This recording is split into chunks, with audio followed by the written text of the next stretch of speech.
What the hell is going on here?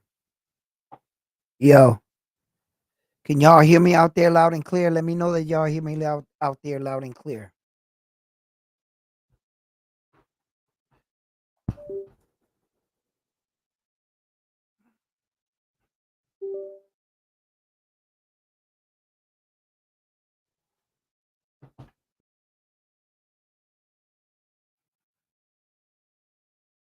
What up, fight fans? What's up, fight fans? And we are back at it with another edition here at Round One Sports TV. I am your host, Edwin, and let's get this party started. Well, there's a lot of things going on in the headlines of boxing right now, such as Tank Davis and everybody, Naoya, Inoue, a lot of big champions, in fact. And a lot of these champions right now are being called all and scrutinized all over social media for getting the fights, not getting the fights in time, or, it doesn't seem like all the time everybody's satisfied and they expect one Superman to come right after the next. Fortunately, even if you were to have put Tank Davis, Loma, Shakur, Devin Haney, Teofimo Lopez, and the Ryan Garcias of the world at the time to fight each other, what will we have now?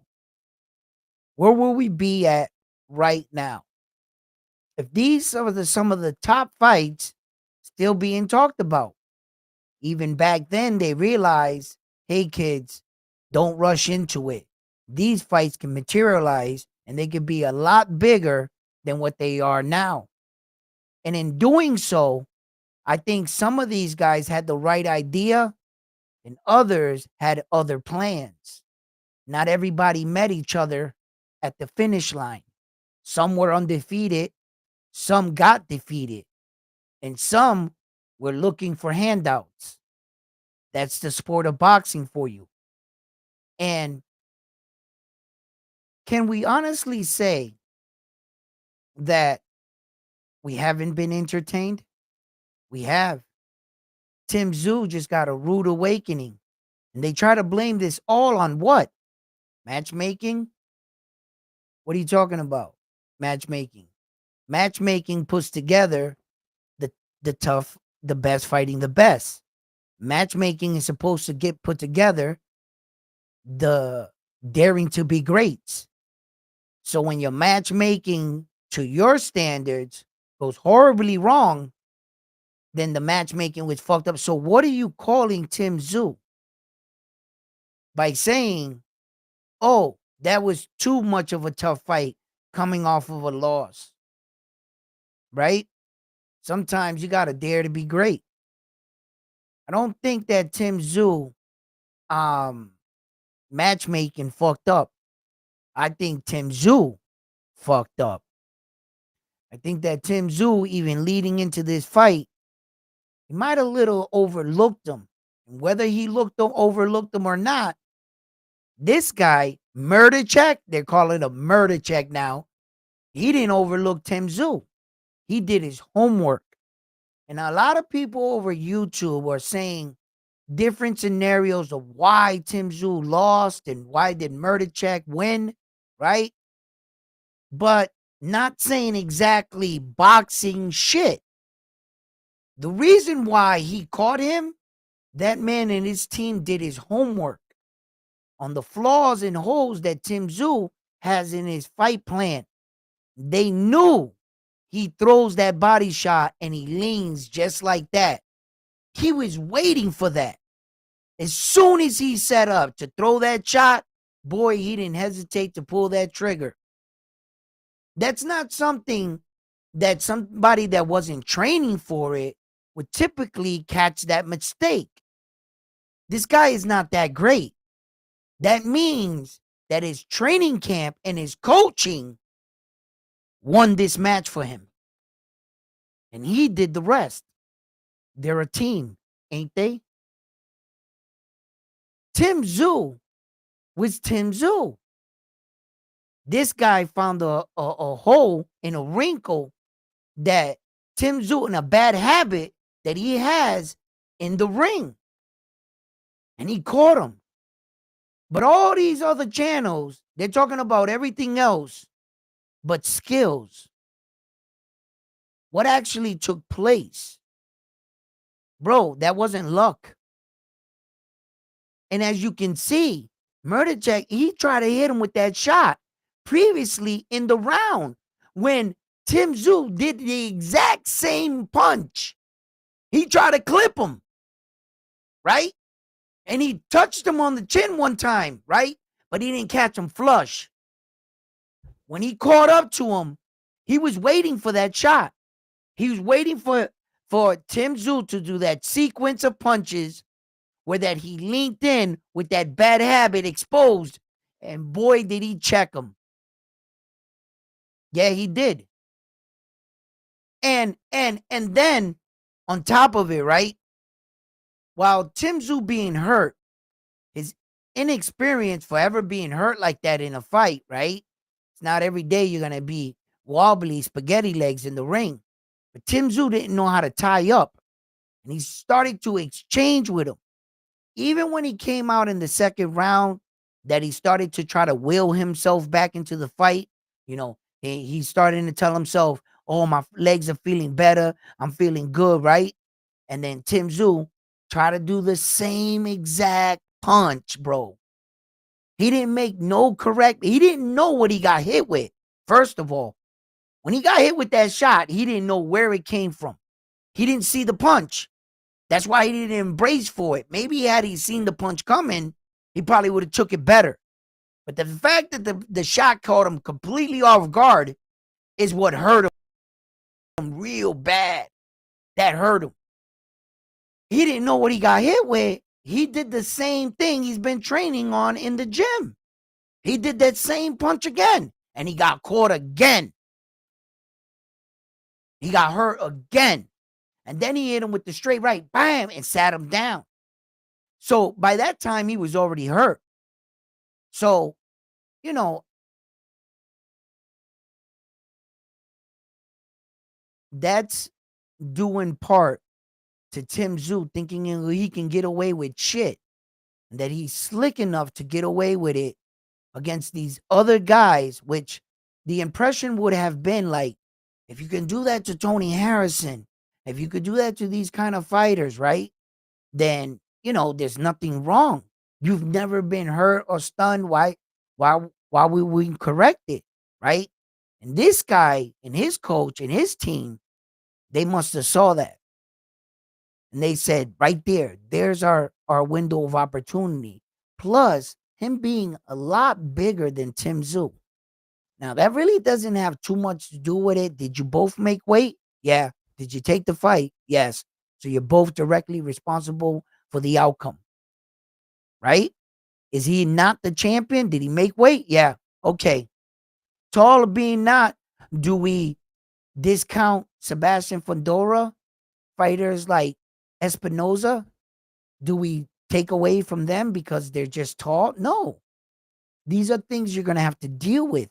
And these are puzzles of fighting styles and opponents and men that this is why we want it. Who's the best fighter in the world? Who is he? What's he look like? I'm not sure the boxing fans are ever going to let us answer that question, because in the moment, in the time, boxers get so much scrutiny that it's hard to determine. When they're finally gone is when they really get recognition for the fighters they were. But meanwhile, while they're in there doing their job, not too many fighters ever skate out through an entire career where they were loved by everyone. Whether you were the right skin color, born in the right country, you're not going to please everyone in the world when it's a global sport. When you have fans that pick individual fighters, you have reporters that are favored to individual organizations. Sometimes a fighter can be talked up. Somebody can mislead you. because a lot of these organizations and guys that have been here have had ties for quite some time. So, was it bad matchmaking that caused Tszyu to lose this fight? No. No, it was not bad matchmaking. He was in his rankings weight division. He was the IBF champion that was there. He was coming on a title defense, murder check, right? And Tszyu stepped up to the plate. Where do we see foul play? You didn't think that Tszyu was ready for a fighter like that? Wasn't he a world champion that you guys dressed up, that got emailed the belt, made one great title defense, right? And then lost his belt due to an accident, right? So that's your champion. As long as he was champion, what were you calling him? What was it called? World champion? So how wasn't he ready? How was this bad matchmaking? What are you saying about Tszyu? What, he can only fight certain fighters? Wait a minute. Wait a minute. Are you calling Tszyu a duck? Right? All these reporters, and I'm talking about big reporters that have weight in the sport of boxing, right? You could see them on X. Some of these, analysts that have been covering the sport of boxing for a very long time. And they're all blaming it on poor matchmaking. Tim Bradley, really? Really, Tim Bradley? You're blaming this on poor matchmaking. Poor matchmaking is when you see a fight, one guy's a professional, and one guy looks like he just came out of the YMCA. And he gets obliterated. And you guys say, we don't want to see that. Oh, that was horrible. That's poor matchmaking. That's when you can use that sentence. Not in a competitive fight where two men were fighting for a world championship that both men were qualified to be there. How the fuck is that poor matchmaking? Explain this to me like I'm a 5-year-old kid. How? Anyway, whenever the guy that was scheduled to win seems to lose, they have all these reasons why he lost. Not because he got outboxed, knocked out, schooled. No. You know what this was? Poor matchmaking. That's what this is. It's incredible. It's truly incredible. My man Naoya Inoue, right here. Listen, have you guys heard? Have you guys heard? Huh? Is this fight going to happen or not? With Sam Goodman. Is it off? Is it on? Is it going to happen? And many even like boxing, a lot of boxers from out there, from where that side of the world where Sam Goodman's from, they're criticizing him too. In fact, now, they're saying, shit, if I can get the Naoya Inoue sweepstakes, what's the problem? You're not gonna make that much money with anybody else, and you're gonna get into a fight. You might as well get in a fight with this guy and share the ring with this guy. And win, lose, or draw, you can say, right, respectfully, I shared the ring with this kind of world champion. And you would think that there would be no problem with what? Talk about opportunities. Opportunity, huh? You're getting an opportunity, and not at one belt, not at two. My man, not even at 3 belts. You're getting an opportunity at all 4. All 4. Right? Most money you ever made. Right? Isn't this what legends are made of? Isn't this what you would think most fighters dream about? Oh shit, I got that phone call. Mama, I'm moving on up, right? We made it, right? No, not these guys.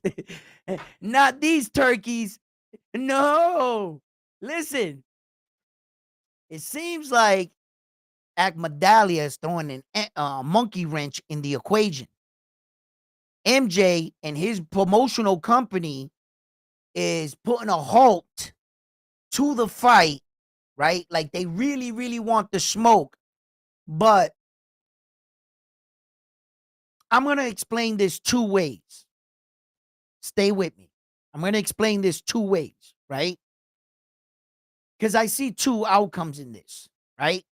But let me get to explain. Okay.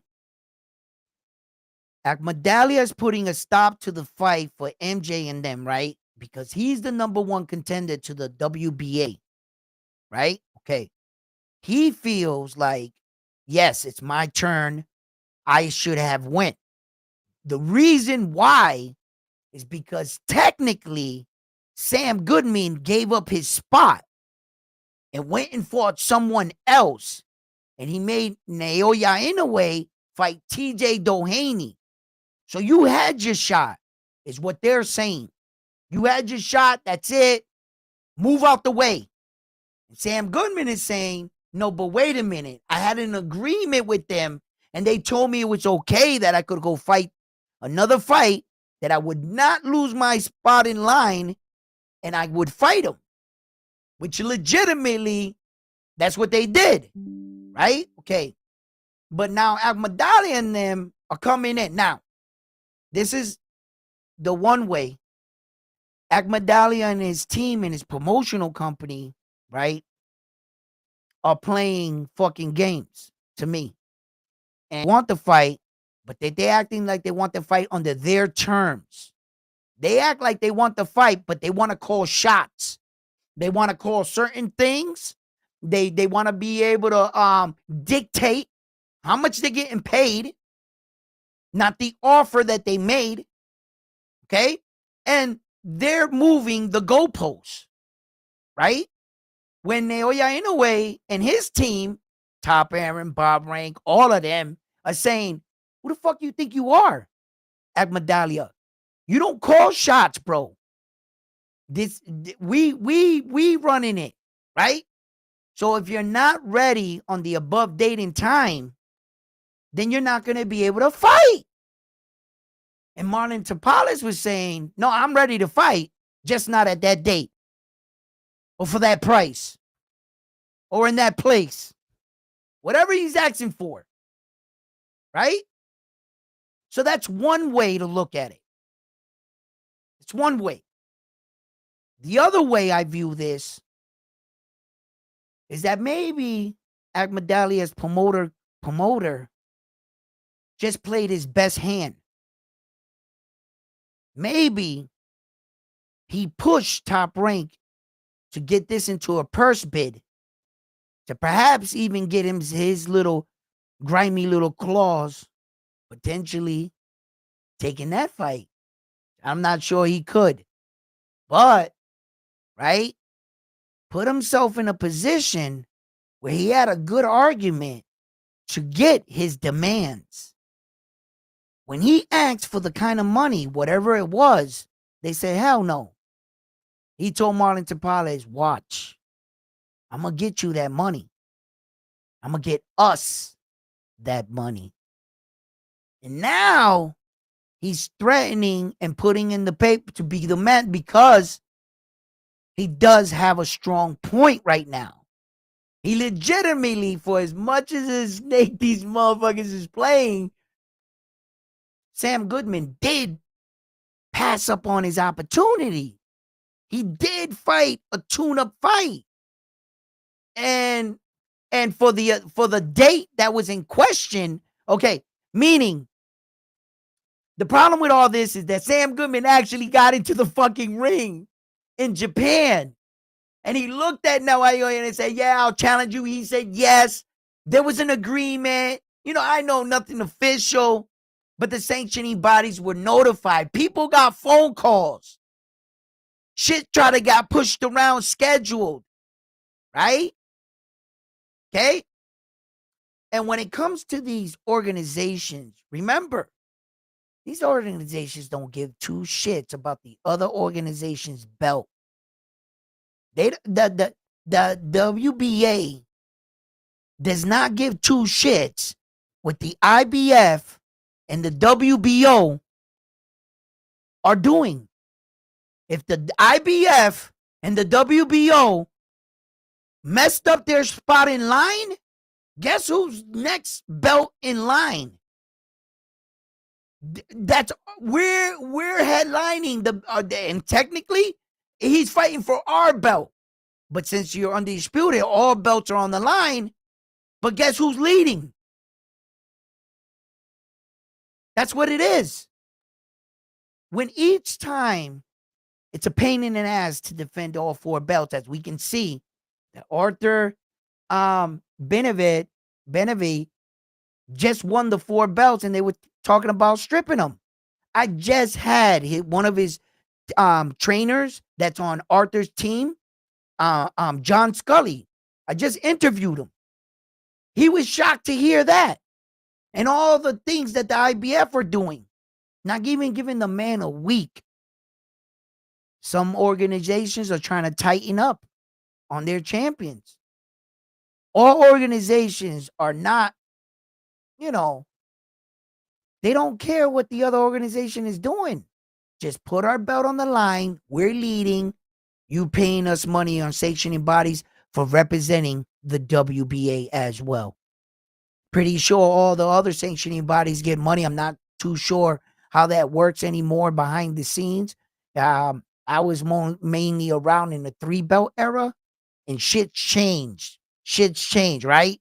Because we even got another belt making its way in, the IBO.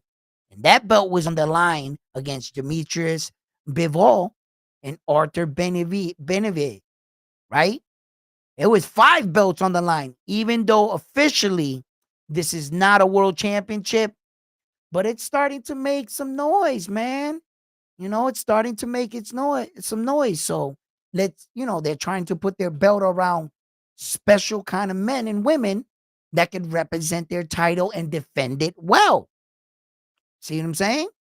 So, and that's what makes your belt prestigious, or the men and women that wear it. That's what makes it prestigious, and all to itself. Speaking of belts, right? Boy, man, I got to tell you guys, tonight might be one of those nights I let it out and shit, right? It feels like, in a sense, I'm being like pushed back, like blackballed and shit. All the channels I used to go on to, kick it with, cool with, never had an issue with, they seem not to be like wanting me back, right? Because I guess I made a couple of their viewers came over, but I'm pretty sure a couple of mine went over there. And in this reporting thing, I've never, I've really never looked at it like that. You know why? Because the only way I look at myself, I am my show. I am the person that comes, and if people enjoy and like the content I'm bringing out, you can't replace me. I'm me, right? And I always told them, if you were you and you had charisma, you had your style, and you built your show, and your fans were loyal, they would stay with you. So that was never a question with me, right? So I was going on like just sharing boxing, like real like naive to this whole YouTube thing type shit. And the crazy thing is, they started biting my style. They started like putting belts everywhere, and like you could see them one by one. And the audacity, like, bro, if you saw my setup and did it, I wouldn't say anything. Oh, that's what's up, man. That's cool, right? But like, just turning your back on me like that, like You took like my style, some of my lines I saw, and I was just like, wow, that's real. Okay, I see how it is. This reporting shit is kind of like street, ain't it? And I kind of felt like um it was like I think, I don't really want to say my true feelings because I might hurt somebody's feelings. Then they'll try to like be like, what? You know what I mean? Like, but it's true. It's true, man. And I'm just like, wow.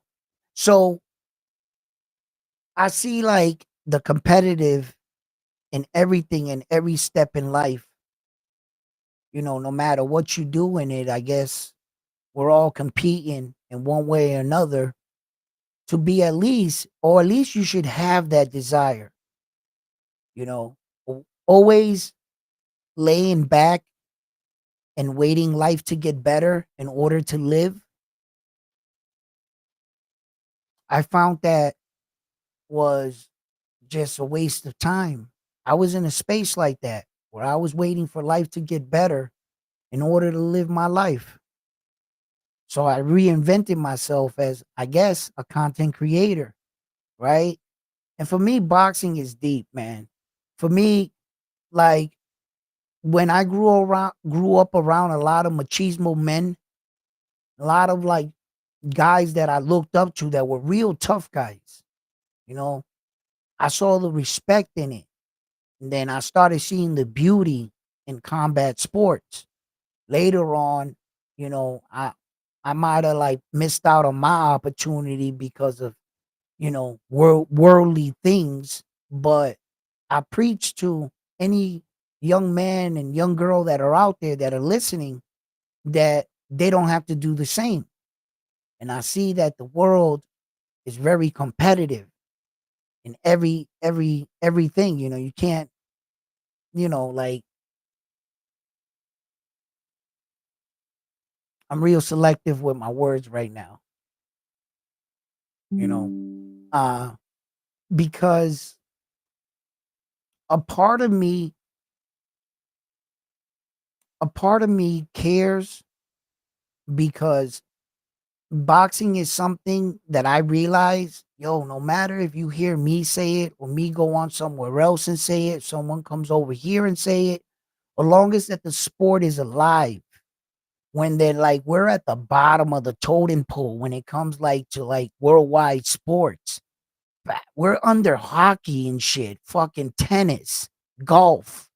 We're under them when it comes to like boxing and shit. It doesn't It's not every day that you get a lot of these spectacular fights. And since 2023, it's really been boxing has really been making a change, but still getting always criticism and backlash. And I've always thought that was my approach.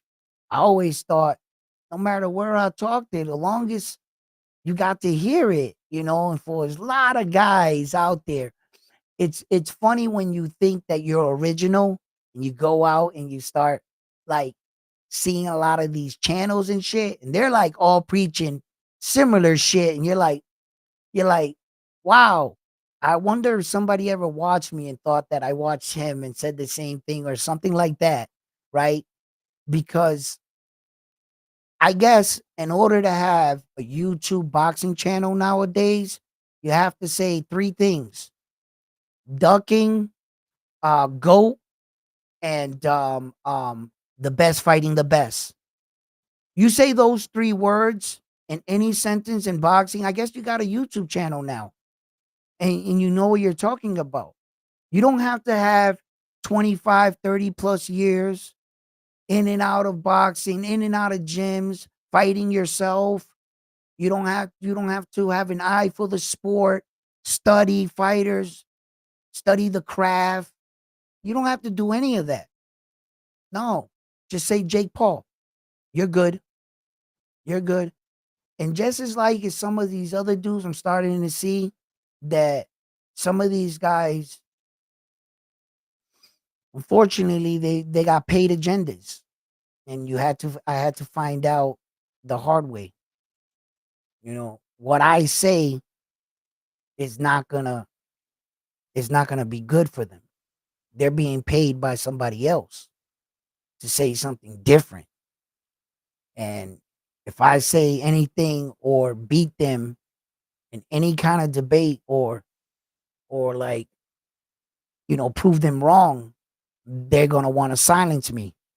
They don't want that. They reach out to everybody else I brought to them but me. Yeah, it's crazy. And I'm just like, and then I'm like, yo, what's good, right? They're like, nah, you my man. We good. Yeah, yeah, I got you. At least I asked, right? And they say it's all good. But it's really not. It's really not. And I'm starting to see why. And most of it has to do in part. I shit you not. I shit you not. The reason why I get the most cold shoulders, right? It's not because of what I talk about or my insight in boxing. It's none of that. Because they like talking because of that. It's because of him. Naoya Inoue. It is. If I talk about Naoya Inoue, they're not with that. They're not with it. I've already been told, I've already been notified that I had to make at least 10 to 12 videos without Naoya Inoue in it so that I can get some space in it so that they can see that the guys that they're talking about, because they're saying that I made too many of his videos. Yeah. I've already been told that. I've already been told that if I don't talk about certain fighting, I'm like, how the fuck are you telling me that, bro? We just talking boxing content creators. Maybe they was hinting to something else, maybe to see how far I would go. Maybe I didn't pass the test. I don't know. I don't know. I have no idea. But you know what? I've said all of that to say this. I'm always going to speak what I feel about boxing, and I'm going to try to keep it as as honest as possible. And if you're Japanese, black, Spanish, Russian, Irish, I don't give a shit. If you can fight and you're doing shit like that, boy, I'm going to let the world know. It doesn't matter. But in these games, there are a lot of connections. I'm just not connected with those kind of guys. Not sure I ever will be, I guess. I guess I'm not like them. I guess I'm cut from a different cloth. I can't and I won't stop talking about the best fighters. He's one of the best fighters in the world. And if you really think that I want to join your boy band and stop talking about him, check it out. Go that way. I'll be just fine. I'll be just fine. I'm a young channel and everything, but I'm growing, baby. And you know what I'm saying? Like, I'm not going to stop talking about the best fighters in the world. It's not going to happen. If you suck, you suck, bro. If you a duck, you a duck. And if and if they let's talk about it. Let's talk boxing. Look how they dressed this dude Tszyu up. They put him out there like this, and now they trying to blame it on matchmaking. Let's talk about it. You guys want to talk about shit? Let's talk about how, you know, Tank Davis and Shakur Stevenson and all the oh no, he's ducking him, Listen, had you guys scheduled that fight, do you think Shakur Stevenson still doesn't break his hand? Yeah, he breaks his hand. So where's you guys' point? I'm glad they didn't schedule it for that reason, right? But no, no. Oh, Tank's a bitch. Tank's this, Tank's that. All of a sudden, the Russell brother, he's the shit. He's the shit. You know why? Because he talked the most shit on social media. Wait, did he lose? How many losses does he have? The Russ. How many losses does Tank Davis have? Oh, okay. All right, all right, all right. How many belts does he have? How many belts does Tank Davis have? Oh, okay, okay. Well said. from a man that hasn't accomplished shit to another guy that's accomplished at least some shit. Maybe not to everybody's expectation and not mine, because I think Tank could have been a lot fucking better, and he could have fought a lot better competition. He could have been a lot better champion. But since I've never seen that next level, all I've always did was talk about it, but I actually never saw it. So now it's got me questioning, could Tank Davis get to that next level? I don't know. But that doesn't exclude the Russell dude talking mad shit out the side of his neck, which he ain't even accomplished some shit. I get it, homie. You got to put yourself in the mix. Kudos to him for trying to get, like, at least that lottery fight. You know what I mean?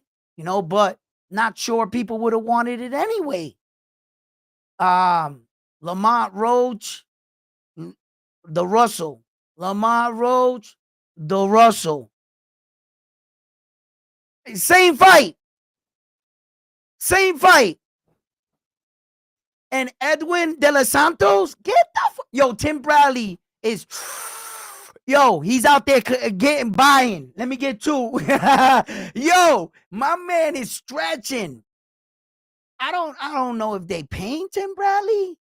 Tim Bradley's actually a smarter man than that. I've heard him commentate, but I legitimately heard an interview with him saying this shit. Edwin De Los Santos is standing right there. Get the fuck out of here, Tim Bradley. Like Edwin De Los Santos even deserves a fight with Tank Davis. He's not even in the fucking, oh my God. Yo, these dudes, they say anything, bro. And Lamar Roach don't deserve it. But bro, if the guy that I was scheduled to fight, Loma, pulls out, Shakur breaks his hand, the next available great fight, that's out. Now I got legitimately someone to pick. I'm Puerto Rican. I haven't fought much Puerto Rican fighters in my career at all. In fact, I only fought one. Now I'm older, a little bit wiser. I'm like, yo, oh yeah, you want to make some money, bro? Bro, I'm the biggest fucking draw in all of boxing, in our weight division. I put some money in your pocket. You know what I'm saying? We fight. You try to kick my ass. I try to kick your ass. I give you a shot at a belt. Huh? I just put money in my people's pocket. I'm going to have to knock him out. But he's getting paid. All right? I might just help out one of mine. Right? Have a good Christmas. Right? I'm gonna knock you out. Cause ain't nothing like I ain't buying it. He gonna try to knock me out too. I'm also giving him opportunity. But my fans criticize me for never fighting Puerto Rican dudes.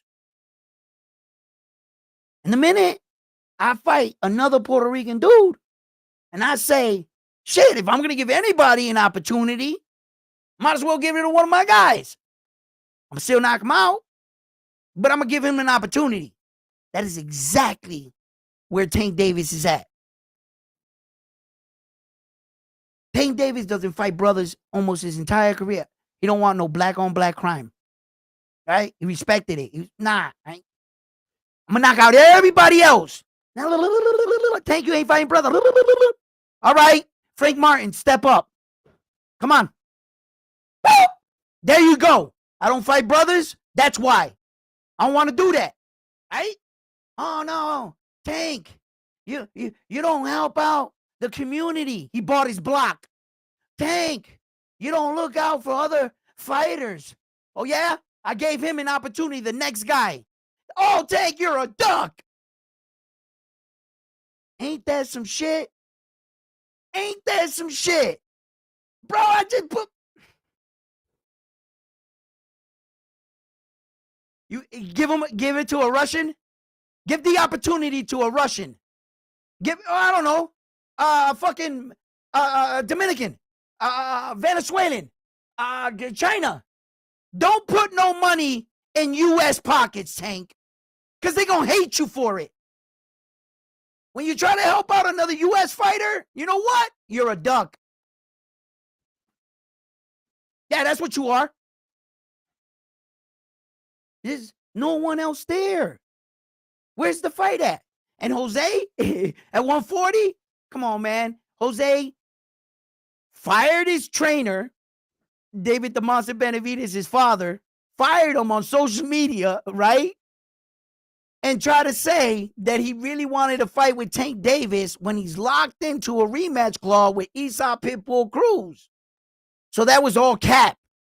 That fight couldn't take place because Esau Pitbull Cruz, all he has to do is go, rematch, done. So that was Fantasy Island. Don't even bring that up. Right? So where was Tank going?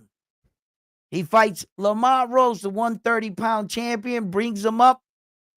And because of the fact that Tank has done this before, fought smaller guys, bringing them up, going up, fighting bigger guys. They don't never talk about that, though. When he went in and fought Mario Barrio, when he fought, even though he fought Ryan Garcia was way bigger than Tank still with the rehydration claw and everything. He's fucking taller, bigger. They all want to beat on a little Tank and say, only point out when the little guy that he fought came up at the time, which in fact, he couldn't get no other better fight. So when this happens throughout your career and you get here as Tank Davis and you're serious about like, come on, fighting the best. I got away from my promotional company. I got a contract with Prime. Where's everybody at now? I'm for real. I want to go forward, right? And now, fucking bump in the curb. Tank, your career can't take a bump in the curb.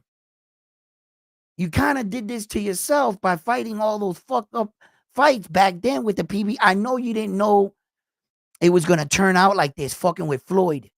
Tank, I know. I know you thought I'm going to let Floyd do the driving.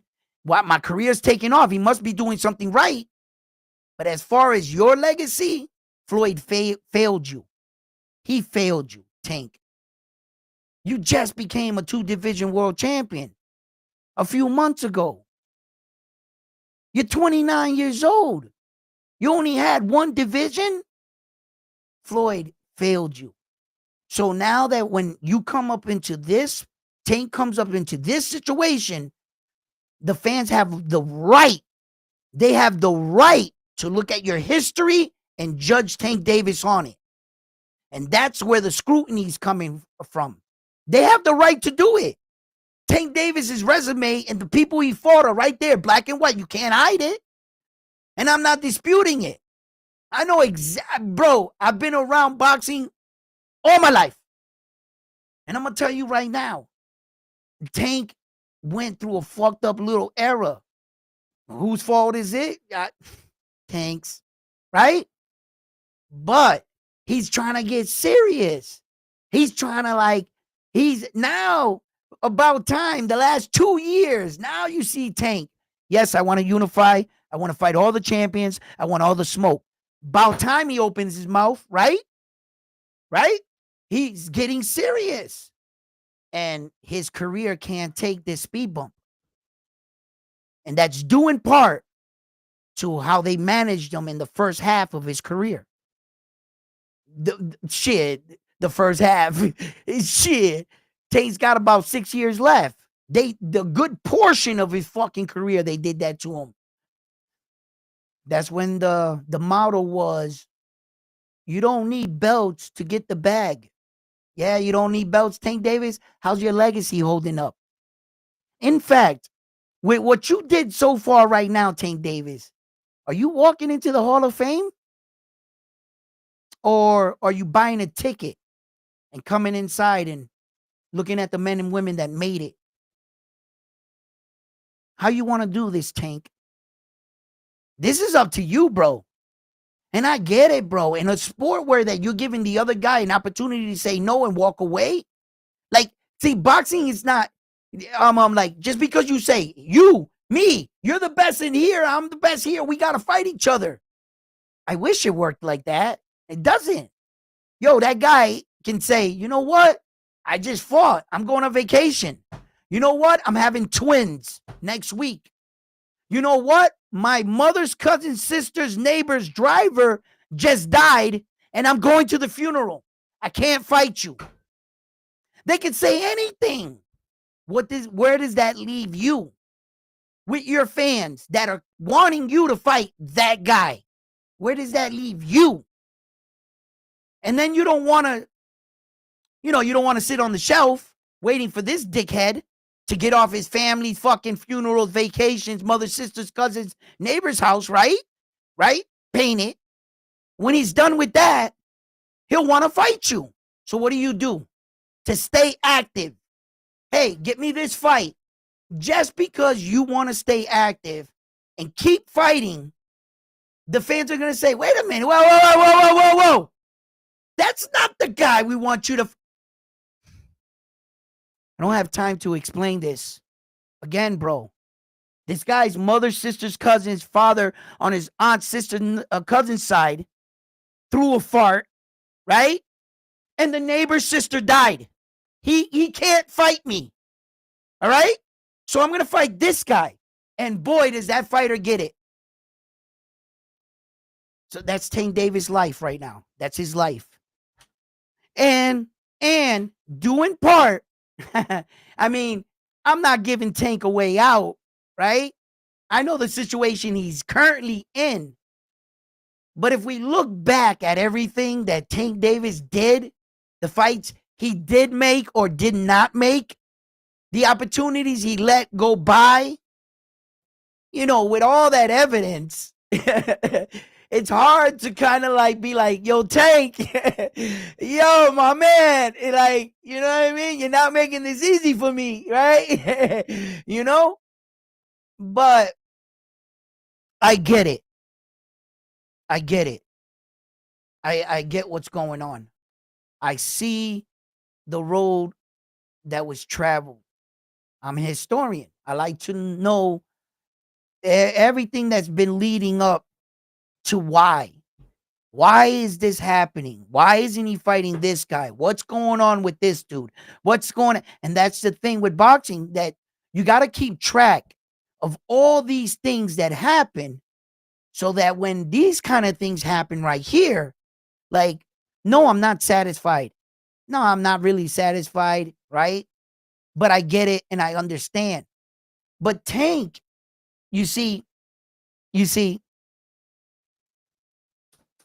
by locking yourself into that contract with Prime for 6 fights, for all the millions of dollars, whatever the amount is, everybody seems to say a different amount, whatever the amount is, right? By locking himself into that, they basically own him for 6 fights. By them making the contract, they came into a legal agreement. You're going to fight under their banner, 6 fighters. And Prime is going to get their money's worth. So if you just sit back for a second, Tank's not under GTD promotion or Floyd Mayweather, where that he's going fight by fight, right? And that you never know where these fights, no. Prime has a list, an agreement, what we signed to. There's no way on God's green earth I'm going to pay you $250 million to fight 6 cab drivers that nobody wants to see. I'm sorry, guys, but business does not work like that. And if you think you're going to outsmart these businessmen that have been in business their entire lives, multi-billion-dollar men that have the best lawyers in the world, all of a sudden you're going to get on your couch with your street smarts and finagle the bagel from them dudes. Sorry, this is not the first deal that Prime's ever made. This is not the only, this is calculated by their lawyers and their number guys. If you pay Gervonta Davis this much money, you stand to make roughly this much money. How? He must fight this guy, this. That's where they're going to get their money from. This Shakur shit, that Loma shit, it's going to happen. Prime's going to get their money worth. Believe that. Believe that. And that little 33, 32 mil that Tank's taking, if the guy says, I want more money, where you think Prime's going to get that more money from? Out of the 32, 33 they're giving to Tank. They're going to take a little bit out of that and give it to him. Business. Business. Prime ain't taking no shorts. They gonna do what they do for business. They gonna make what they made off whatever fight. Cool. That's why we got a 6-fight deal. Technically, out of that 6-fight deal, there's only one fight they're waiting for. Because only one fight is gonna make all that money. You better believe it. And that goes to show you how much money these guys really actually make. How they just started like every year up the contracts in NFL and baseball. You're saying to yourself, if they're paying a player that much money, what are they making?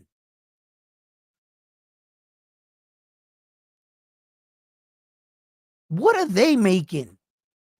That they can pay a player $210 million for 6 years. Basically what they paying Tank Davis. You fight one fight every year for 6 years. You just made 200.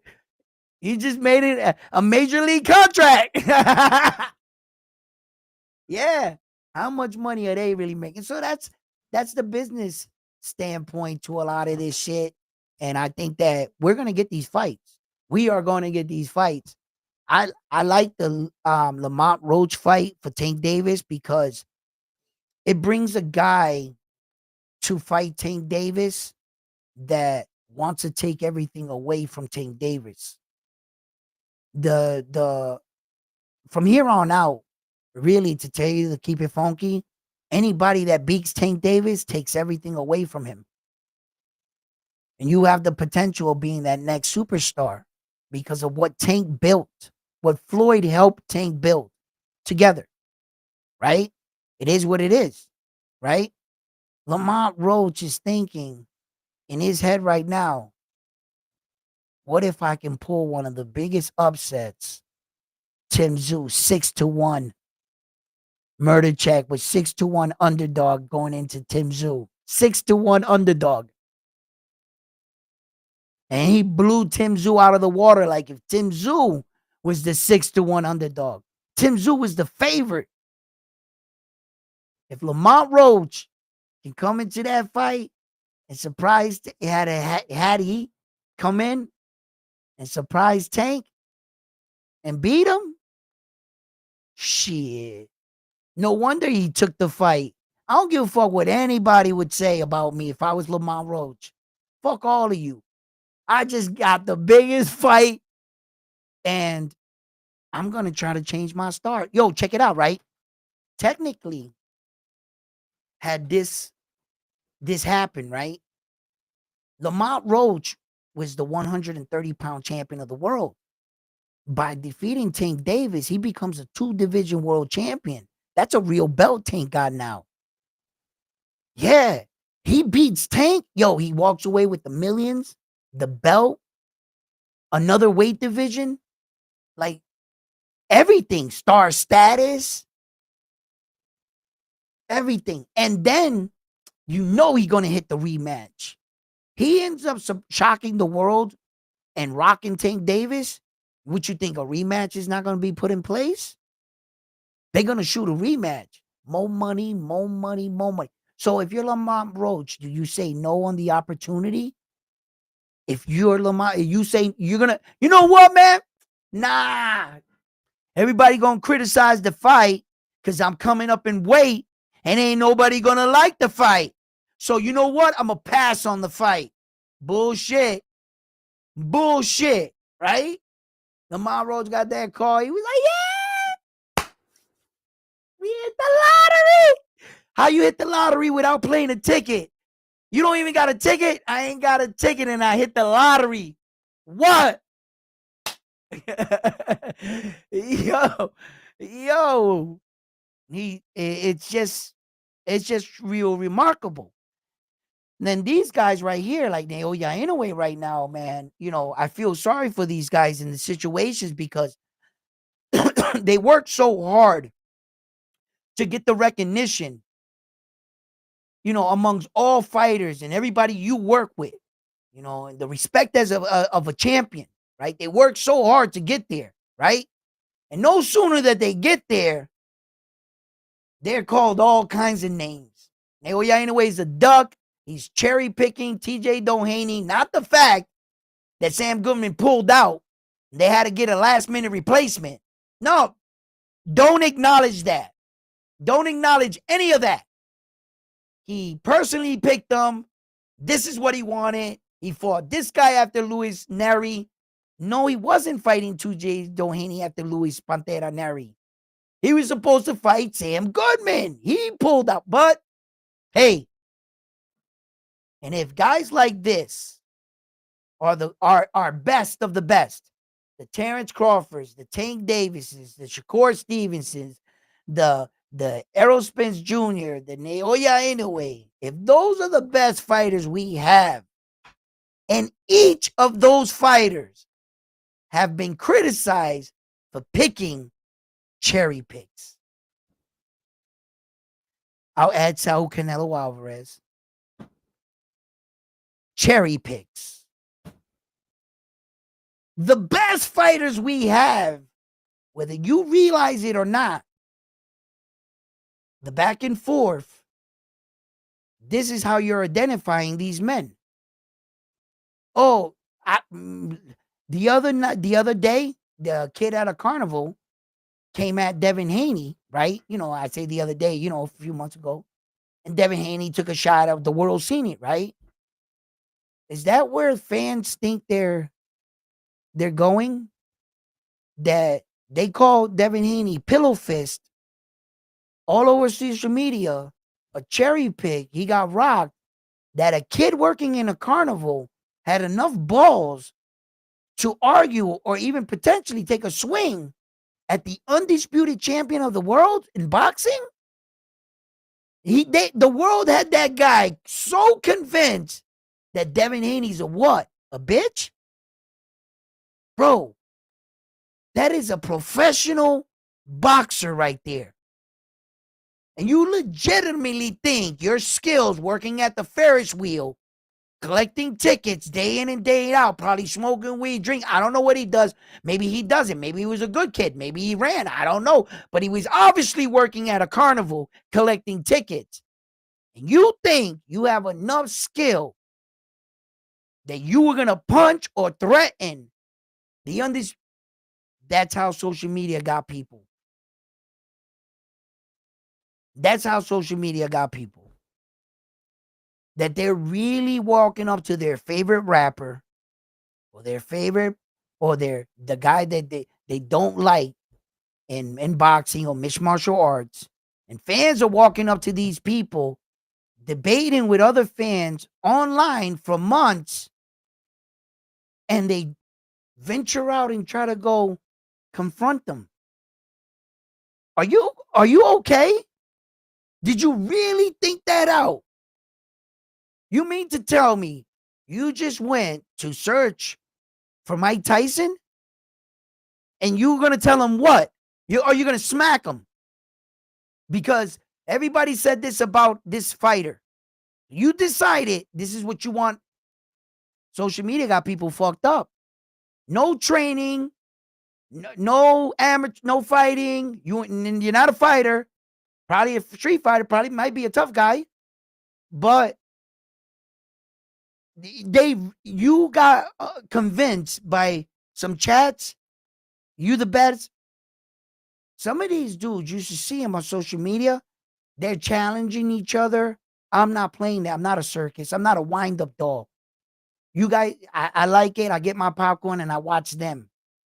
Let them do that shit. Me, in the pursuit of trying to report boxing, started going kind of down that hole. And I had to like snap out of it. I was like, bro, how many times did you criticize people for being like microphone warriors?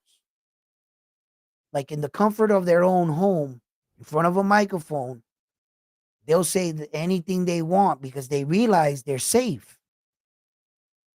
You know, you ever been on a phone call with somebody? You have to stop yourself. You got to remember, it doesn't matter how tough you talk into that phone. You could say the most killer shit into that phone. That doesn't define you. That's like somebody walking in my house with a mask on or something, thinking I'm gonna get scared. I'm from a different place. I've put on my mask myself and went trick or treating. Right? These things are like these tactics doesn't make you any bigger than what you are. You just and I've criticized my fair share of people, and believe me, I'm changing the narrative, meaning the situation. There's other places I've been in my life where I told dudes, don't talk while the door is closed. No, wait until the door is open, walk out in front of me, and if you don't want to make a show, we can go over here by ourselves. You see? And that's basically how I look at another man. Shame on me, though. A lot of these guys are teaching me a whole new way on YouTube. Boy, you should see and hear some of the shit they be saying. I'm gonna pull up. I'm gonna pull up. I'm in Chicago and you're in Russia, but I'll be there in the morning. Like, yo, like it's unbelievable. Yo, I crack up. I'll be like, nah, grown men don't do this. Where do they make these kind of men from? Where do they come from? Like, you can't get away with some of that shit. Like, I'm like, you crazy? Like, but you got to catch yourself as a man, no matter where you're from in life. When you see yourself raising your voice and arguing with somebody and you're starting to yell, you that's yelling is a sign of weakness. When a man yells at me or he tries to get loud, it's a sign of weakness because then I know he lost control, right? In debates, yelling is common because when you're debating something, it's typically one guy trying to overtalk. So it's not applied in in a scenario like that. But if you're like typically like, you know, in an everyday life thing, and then all of a sudden you're like in a classroom or in a debate with a teacher or some shit or whatever, something happened, and all of a sudden, um, the guy next to you starts to yell. You're looking at the teacher and you're like, he's trying to overtalk you. And then all of a sudden he's yelling at you. He has nothing else. He has nothing else. Now, whatever point he thought he got to in his head, he's going to raise his volume of his level and start yelling and focusing on that one thing. He has nothing left. They've lost control of the debate.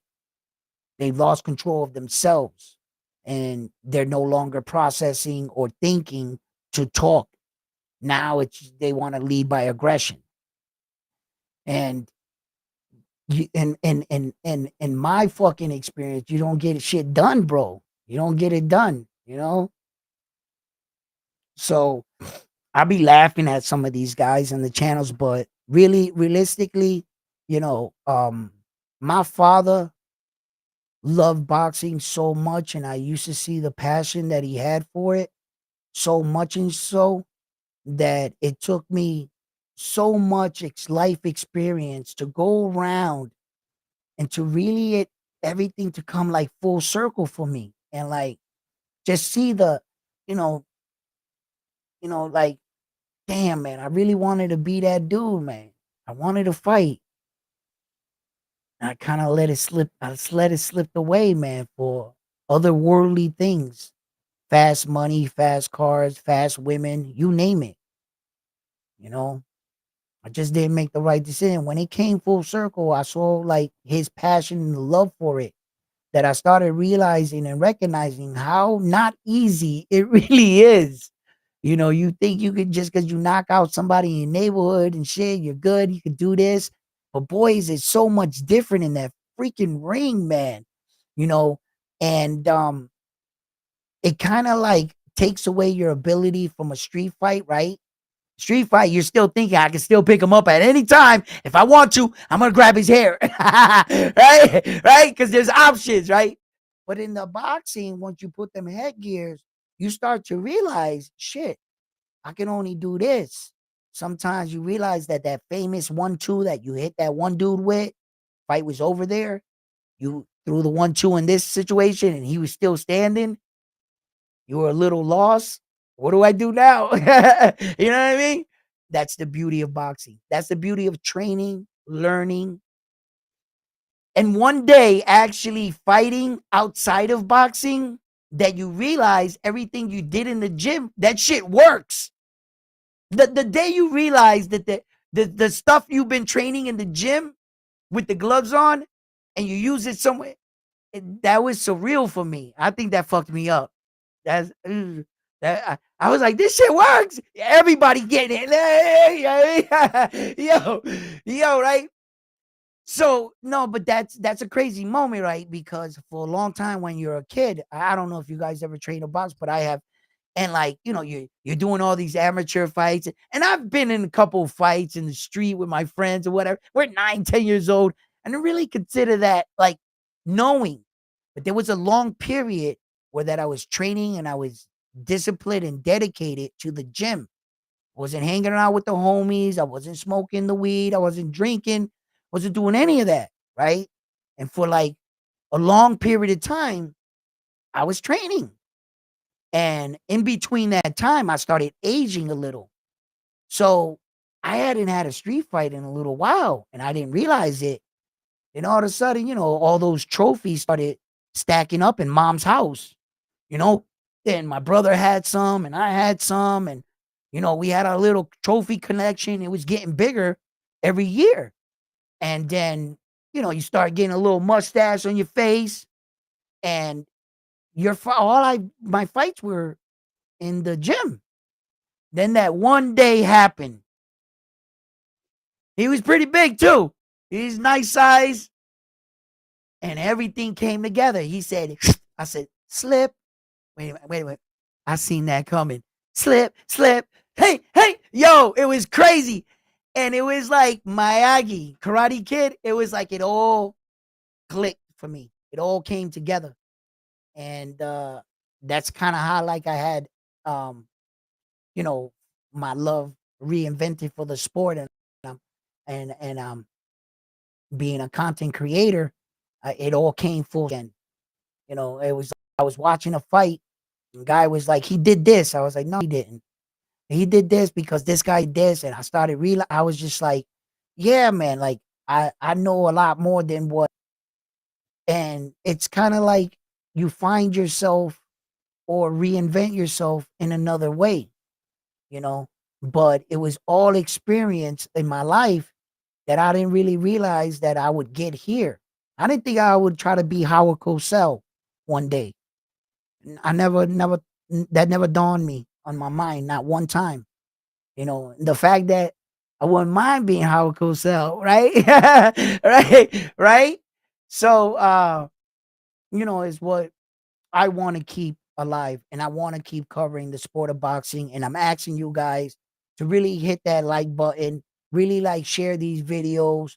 And I'm gonna have to start putting out more videos and shorts and shit and really get this algorithm thing going because I feel like my content is not, you know, it's not bad, you know, but it's just that I've just been going live so much. So when you see my videos come out, support the videos, like the videos for me. I'm gonna really start locking it down now.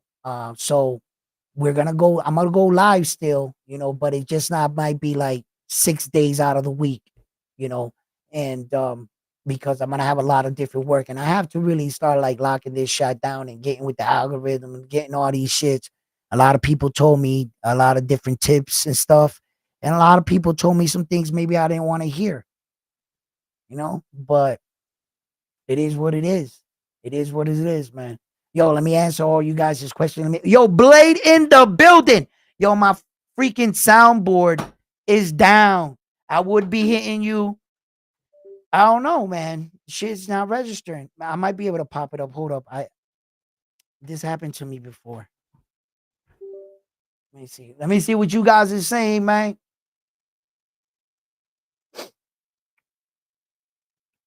Oh, what's up?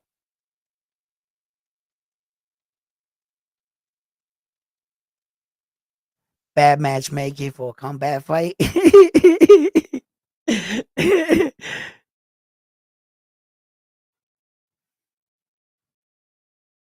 Yeah, so you would give him Charlo? Ain't no bad matchmaking. And there's no matchmaking. I know you probably typed that when I was talking way back then, but you heard what I said about it, right? My man Tim Tszyu is a champion, bro. What are you saying about Tim Tszyu? That he only fights certain guys? No, after a loss. Well, he didn't get knocked out in that loss. He got a cut. You know, there was an interesting thing that Tim Tszyu went through um, a moment in that fight, right? That I have no proof of this, right? I really don't have any proof, but I think he might have like be experiencing like there's a symptom, right? I forget what it's called, where like a fighter can experience something traumatic in the ring, and if he goes through that same sequence, he might think in his head that the moment's happening again. If you go back and look at that Tim Tszyu fight, right, real closely, they collide heads, yeah, right? Him and Tim Tszyu collide heads. The moment he collide head, just it happens so fast, right? But watch it. Tim Tszyu goes like this, and he checks to see if there's blood. He sees that there's no blood, but he feels blood coming down his face. I know he felt it, right? Because he wiped again, right? No blood. When he went to engage to tap his thing, he went like this and wiped it a third time. Again, he went like this. So he went to push it back. His head was already registering a cut. His body was already telling him he was in danger of losing, which could have caused him to be anxious and to pursue Masvidal when he didn't even have to be aggressive that early. When he got that cut with Sebastian Fedora was in the second round. I'm telling you, this is a real fighter shit.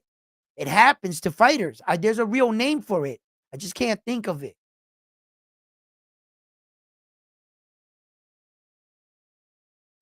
It's wet something. I don't know if is it wet brain or it's something. I forget what it is.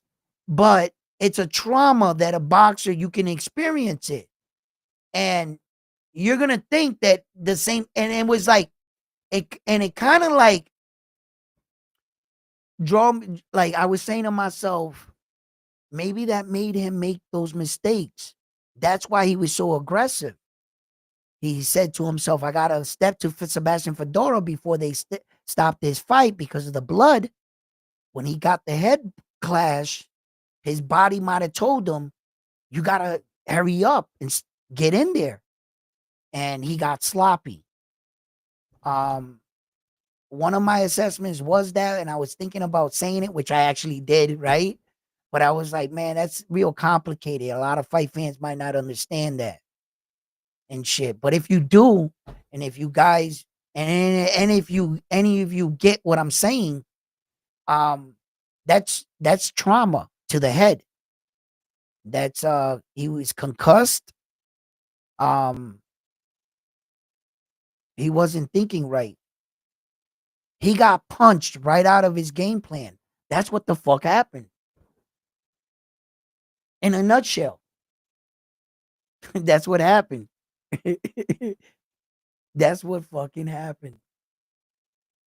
Yo, he hit him with that shot, and his game plan went out the window.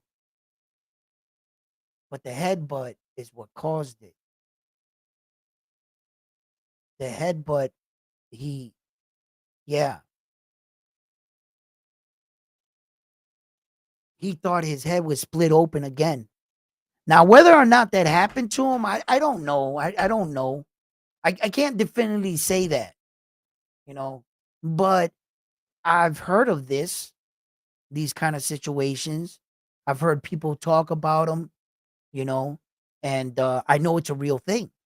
Whether or not that happened to him, it was something that I thought of, and I wasn't quite sure how to bring that up, and I was like, what I mean? Am I making excuses for Tim Tszyu here or not? Like, how does this go? So I really didn't want to bring that up, but I thought it was important, and it was something that crossed my mind. It was something I couldn't avoid it. I was just like, man, when he collided, he kept white. He saw there was no blood. He had to. There's no blood there, bro. Did it again. Then he went, and I was like, no, that headbutt fucking concussed him. Maybe he wasn't ready to come back to fight.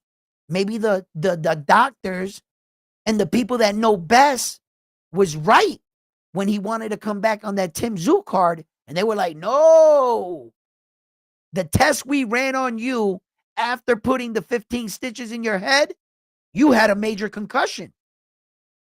Not everybody responds from a concussion like the next person.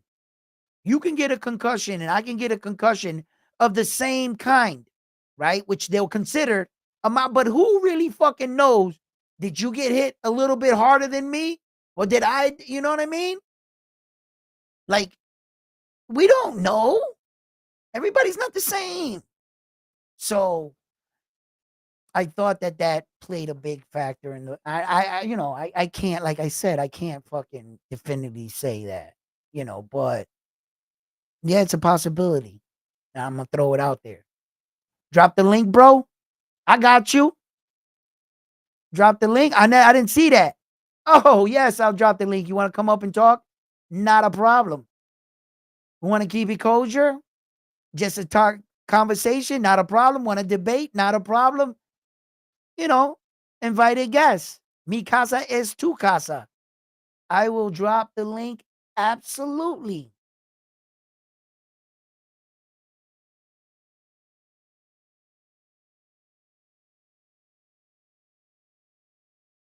Come on, Linky. This fucking button. Oh, I'm pressing the wrong button. Duh. There it is. Bingo.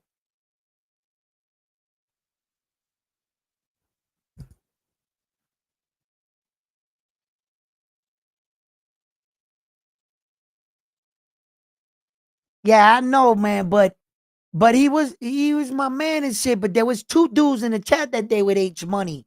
They just sound alike. When we started fucking, yo, I remember, bro. I had one too many tequilas that night. I sure the fuck did. And I came on, flipped my thing on. They was on. I was like, yeah, let me go in here and debate some shit. Right? It wasn't on my show. So I was like, cool. I could go on his, right? And we just got into that. You saw how I was, bro. I was cooking them. But you know what I mean? Debates, baby. You know what I mean? But at the same time, I don't mind somebody coming through talking about boxing, getting something off their chest or saying something about particular boxers that they feel that, the world of boxing should be like, yo, I got a safe platform right here. Come on, speak your piece. I'm not going to fucking lash out at you or judge you. You say something that me and you don't agree to. You know what I'm going to say to you? Thank you. Thank you for your opinion. That's the way you feel. That's the way. Who am I? Not unless I'm trying to change your mind. Am I trying to change your mind? Then I would let you know. No, what you're saying is fucking absolutely bonkers. You know what I'm saying? And like, whatever. Like, Like if you came on and said, um, uh, Rolly Ramirez will beat Tyson Fury, like I would just now that would be something that I'd be like, I'm sorry. Unfortunately, I cannot agree with that. You know what I mean?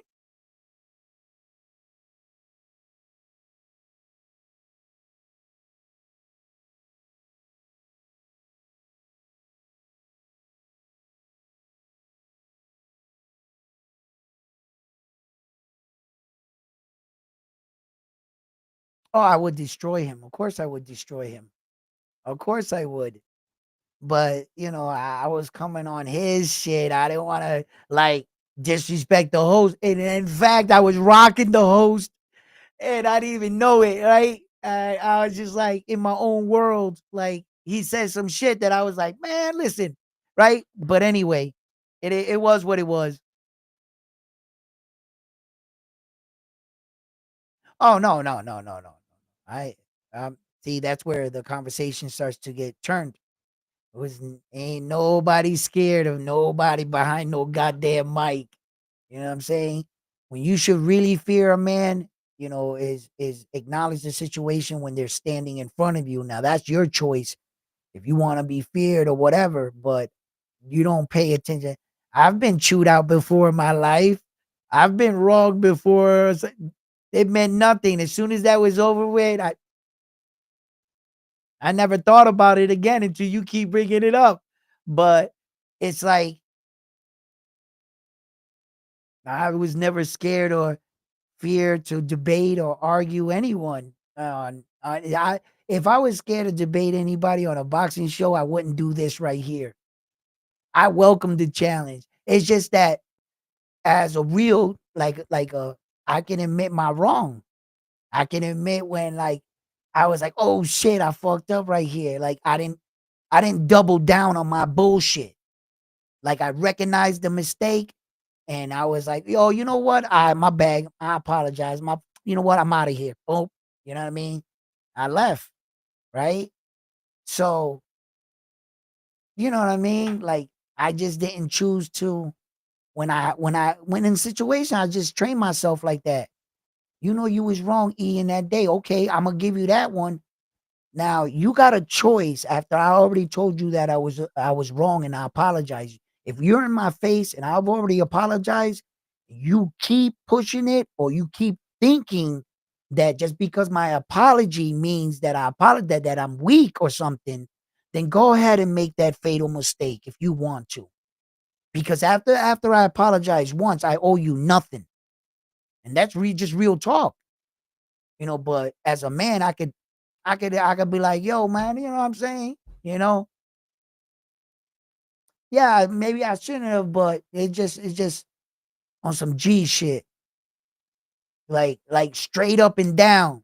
It wasn't an argument that I got into, then I backed up and apologized. I was arguing with the wrong person on the assumption I was arguing with someone else, and I happened to be arguing with this guy.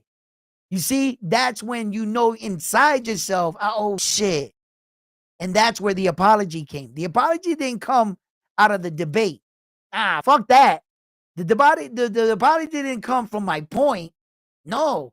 The apology came from my ability to be like, what'd you say your name was? I was like, oh shit.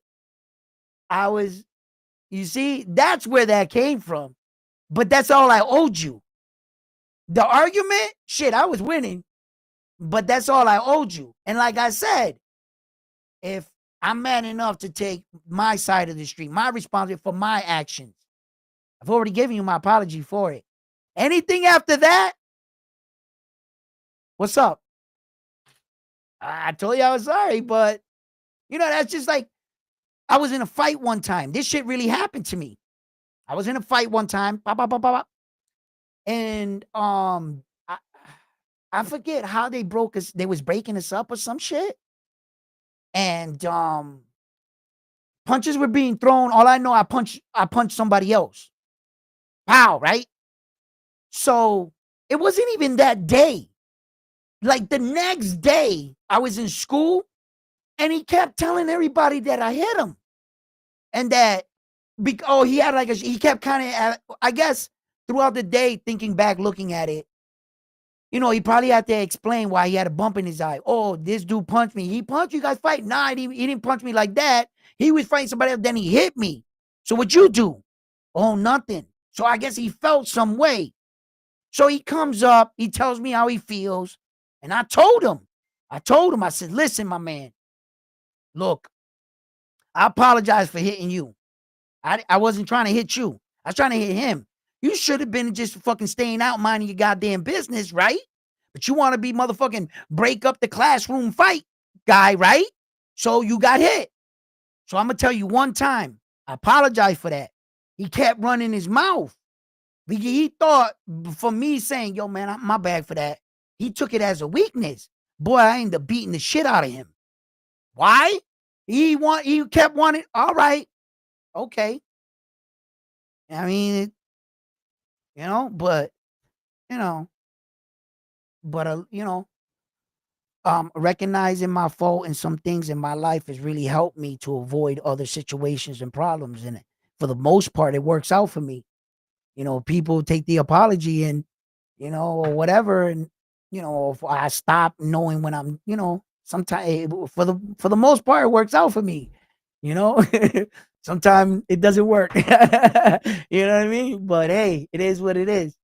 But yo, fight fans, man, thank you for staying on, tuning in with me. Please support the channel. You know what I'm saying? I love doing what I do. I want to continue doing this. I'm starting a little bit of a fund to put to make plans to go out to one of the next fight. Now I'm gonna have to get the hotels, the tickets, shit like that. That comes out of my pocket. So if you can drop donations down to the channel, it would really support and help me get out to these fights to interview these fighters to bring you guys more content and to meet more fighters. I brought 4 interviews with the help of a good friend of mine, Jose Camachito Rivera. And I'm thankful for him. And his brother that I don't talk about enough on my channel, Jose Rivera, the champion of the world, okay? Because he won a legitimate title, So, and as a matter of fact, John Scully, the the trainer with Team Arthur Benevit, right? He's the guy that trained Jose to his first world title. In fact, if you watch the interview and you pay attention, we mention it.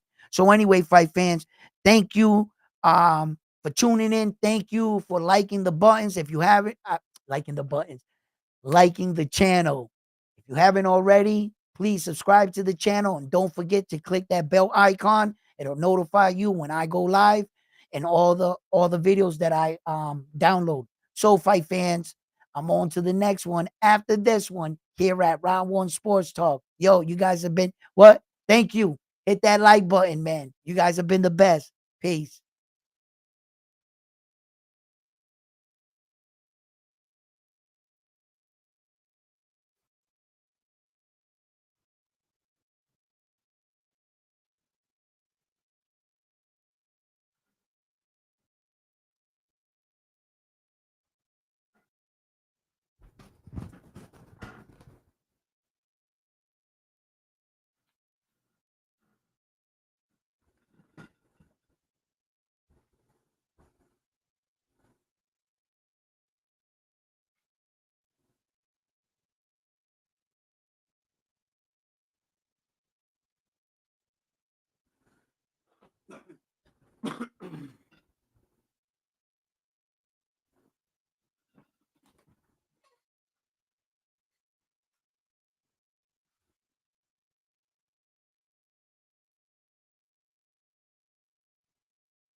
Yo,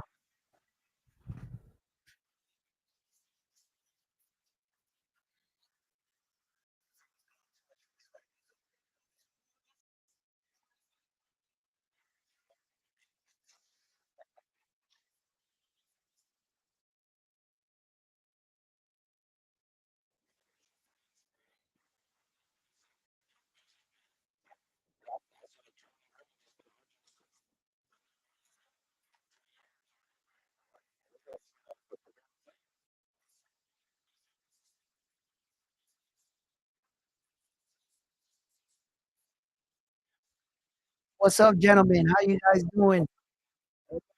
How you doing? How you doing? Um, uh, uh, can huh? Yeah, no, I just jumped in right now. Um, I saw one of your guys in the chat want to ask him exactly what happened with Tim Tszyu in the fight and what he saw and the result of the fight and stuff. And I wanted to also come in and touch in on that because as I was doing my show earlier today, I started touching up on something that I saw in the fight, and I wasn't sure if a lot of fans would relate to it. And I can't prove it to be true, but there's this thing in boxing where a fighter will sustain an injury in a fight, and he can get a concussion or something, and in the next fight, he can, you know, but be in the same situation and then all of a sudden think that that same thing is happening. For instance, when in the first round, when Tim Tszyu and him clash heads, if you go back and you watch the fight, Tim Tszyu started wiping his face with his glove. He started looking. Oh, you were? He was looking. All right. He was looking at it like for the blood, and then when he went to touch hands, he wiped himself again, right? Which indicated, even though he saw there was no blood, he thought he was feeling blood coming down. That's the impression I got. So that could have been, it sparked an urgency in Tim Tszyu, and that's why he was so aggressive in the fight, coming forward and taking those chances. Because in the Sebastian Fondora fight, Tim Tszyu said, I'm afraid they're going to stop the fight because of the cut after the fourth round. So his sense of urgency had to increase. And it was the same kind of scenario early in the fight, another clash of heads. And I think instinctively, Tim Tszyu's body told him a sense of urgency, apply pressure. And he got sloppy and he got caught. At first, I thought that murder chick, what they calling him today, right? I thought that his camp, that's what they calling him. I thought his camp really studied Tim Tszyu and saw a flaw and when he leans like this, Tim Tszyu got so he got caught clean so good he didn't see the punch. He didn't know what hit him. So that when he went to throw that same punch again, he threw it again because he didn't know what hit him. He didn't know to make an adjustment. He didn't know that, wait a minute, I did this mistake and he hit me like that. You know, in the moment, the corner was probably stunned for what they were seeing, too, as well. They were trying to give him a chance, a fighter's chance. So like I never seen nothing like that when the referee stepped in with the flashlight with no cut, just checking your eyes. I I was like, yo, did he just buy Tim Tszyu 30 seconds? Like, here's 10 grand. I just bought you 30 seconds. Step here, look this way. Okay. Now, referee, you do your thing and then fight continue. So they tried. It is that his legs, you know, he never fully recovered from the shot, you know. So and then yeah, he got destroyed, and that was shocking to watch. I can't say that anticipated something like that from all the praises leading into the fight I was giving Tim Tszyu, and I still do. You lose a fight, you get caught. I always thought that Tim Tszyu was a class act and in defeat when he lost against Fandora. He never made any excuses. He said, "Fair play, hats off to you," you know, and I always took him as a class act. I think he rebound from this, and perhaps Charlo Twin will come back, and he's technically the real champion of the division. He never lost technically.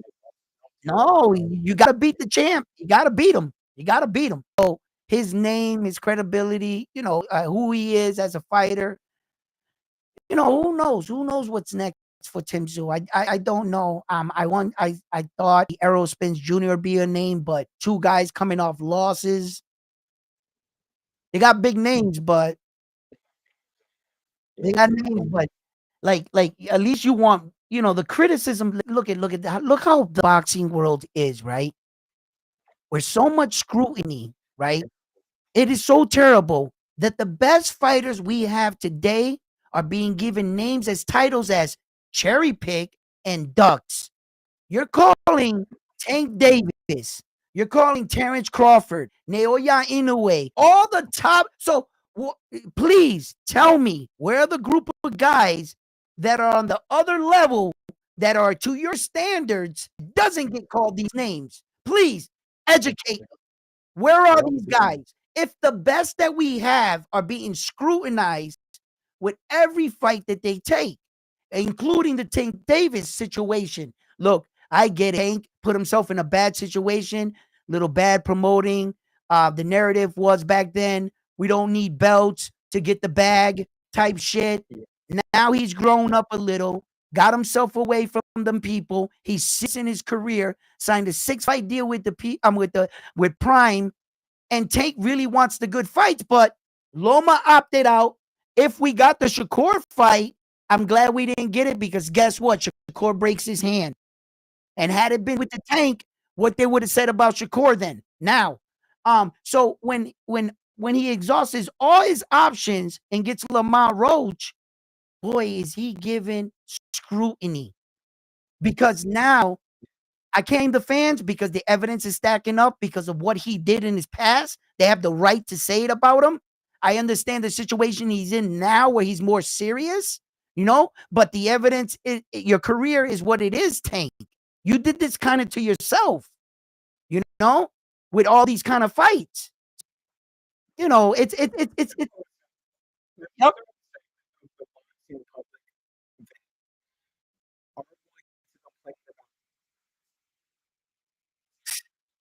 Man.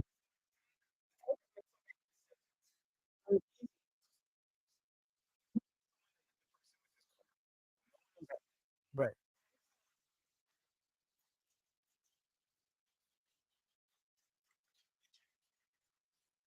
right,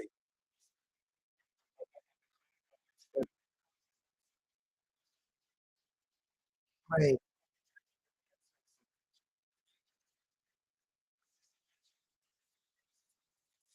Yeah.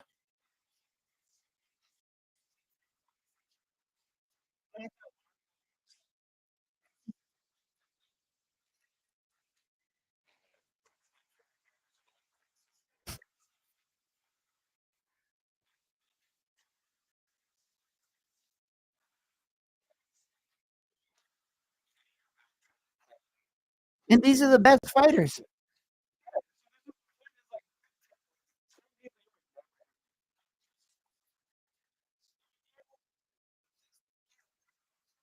Well,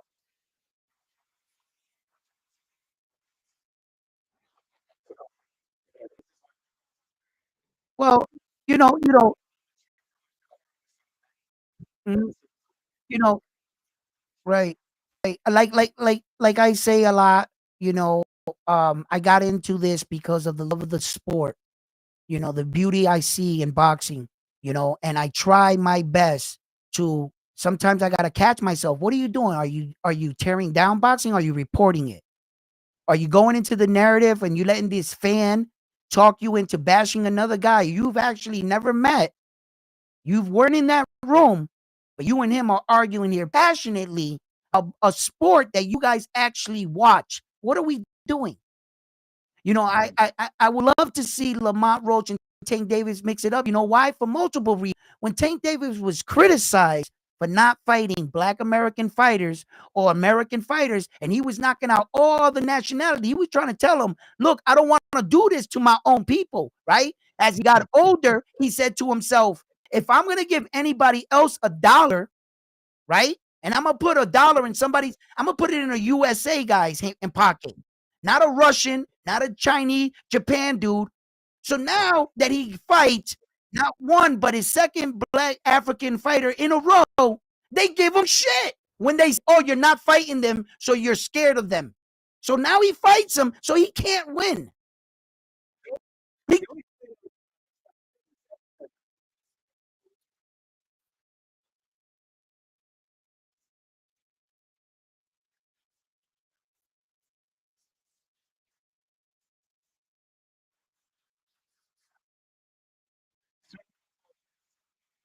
oh, he's proven that.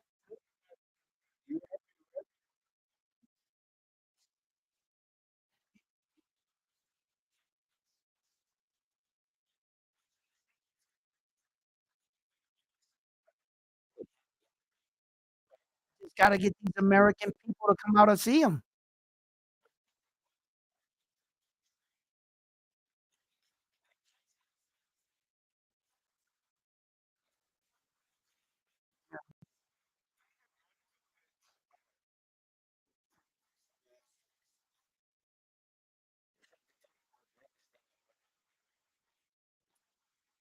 Yeah, but Garcia wasn't selling. No, remember,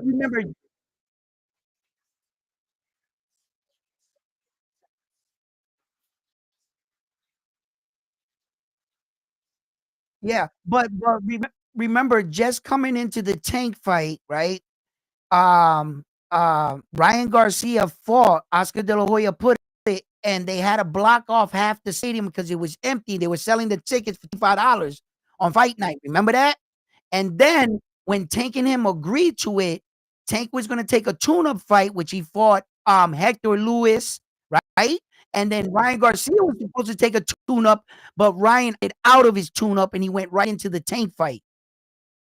Remember? So during the times of the negotiation, they wanted to probably put it in a big this or that, and but they were also testing the water. Remember, these guys, promoters, are putting up this money blindly, thinking, and this is when Tank was and had known that Tank was gonna pop off like that and sell like that. They're probably looking around going, damn it, we should have got the bigger place. You know what I mean? You know? So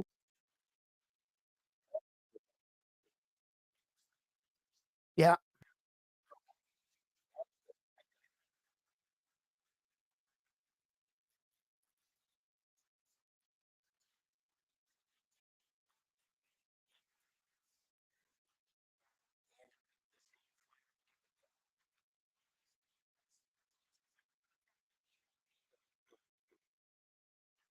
he doesn't need Eminem. Yeah, he is, he is, he is.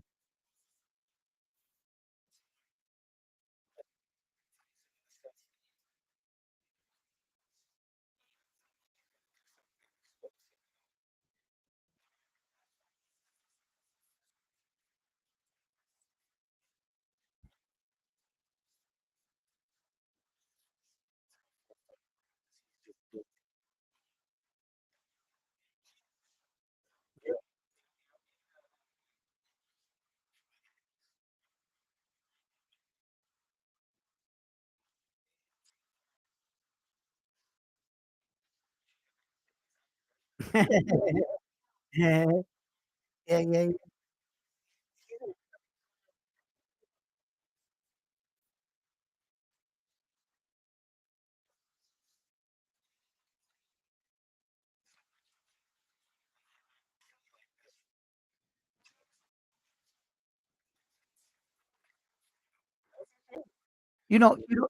I the when I really came to find out how special Tank is, it wasn't any of his fights with Leo Santa Cruz or that vicious knockout. The fight that really set him apart for me was a very basic fight, the one with Mario Barrio. Let me tell you something right now. Let me tell you something right now. No, it's just what he did. This man is 5'5". He moved up to 140. When he walked in the ring, I was joking. I said, "Look at Tank Davis. He looks like a hamster that put food in his mouth. His cheeks were this big. His belly was round. His arms were round. He was so fat. He was blimped up." And I said, "There's no way Tank Davis is going to win this fight and perform like he did at 130 or 135. Look how fat he is." I was telling my brother, I was going, "Wow, he looks out of shape." And boy, let me tell you, that man didn't miss a beat. He was on point. His fucking movement was on point. When I was watching him, I was kind of in awe. I knew he was losing the fight, but I wasn't nervous. No point. His facial spread, like Tank, every round he was sitting there like this. He looked like he had a secret and only he knew it, right? But it was the way he pulled it off and the speed and the cat-like reflexes. It was like it didn't affect, you don't know how bad that affects fighter. Did you see Danny fight against Laura? How bad was that coming into a new weight division? You know, guys move up just one weight division and fare miserably. That's not easy to do. And you can visibly see that Tank wasn't in the best of shape. And this, I was like, he's special. He's special. Not every man can do that.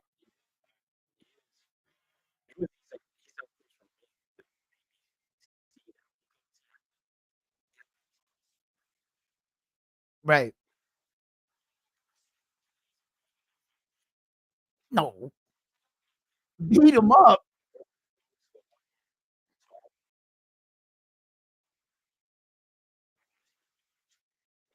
He's gonna stop him. He'll stop him. I think Jose Valenzuela's gonna stop. I think Jose, right, hit him right because he was shorter than him. For the first time, he fought a shorter guy. That was the first short guy Tank ever probably fought in his life in pro boxing, you know? So his punch angles were off and he kept punching him in the top of the forehead.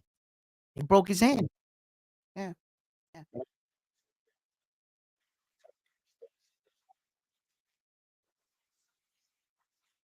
Mhm.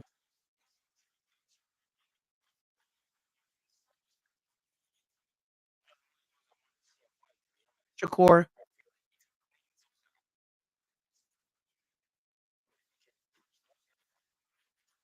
Yeah.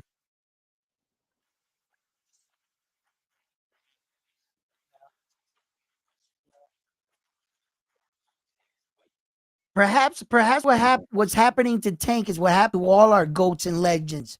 You win too much and the fans will turn on you.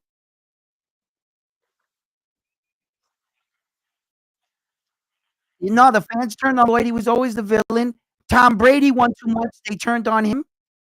Michael Jordan won too much, they turned on him. You win too much. You know, they love you when you're coming up and you're that underdog and that guy that beat the odds and that story and you're winning. Then all of a sudden, too many microphones in your face and too many times them hearing you say, "I'm the fucking man, I'm the best." And they'll slowly be like, "You know what?" They'll turn on you.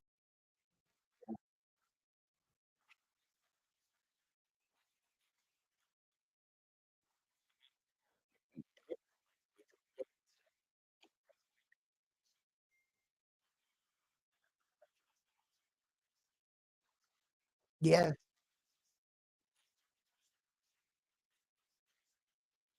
I think he stopped Robesi this time. I think he stopped him early. You know why? You know why I think that? Because Robesi hit him with his best shots. Robesi emptied out the gas tank in that fight, and he took the fight out of Robesi's face. I saw fear at the end of that. I saw it slip away from him. I saw him, Espinoza, will himself back in the fight, and I saw him just break Robesi's down, bro. And when you beat a man like that, that you can take him the second time I fight you, come on, bro. I beat you like that the first time.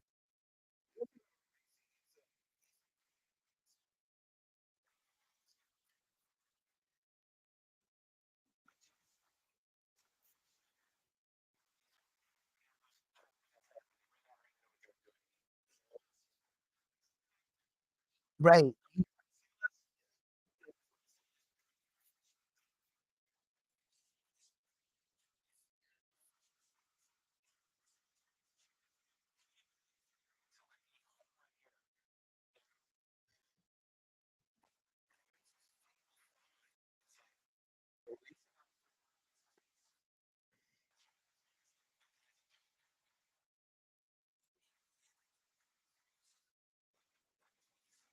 right.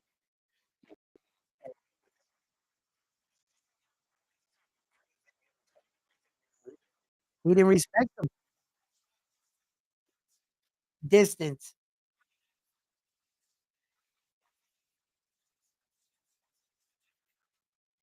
Yeah, yeah, yeah,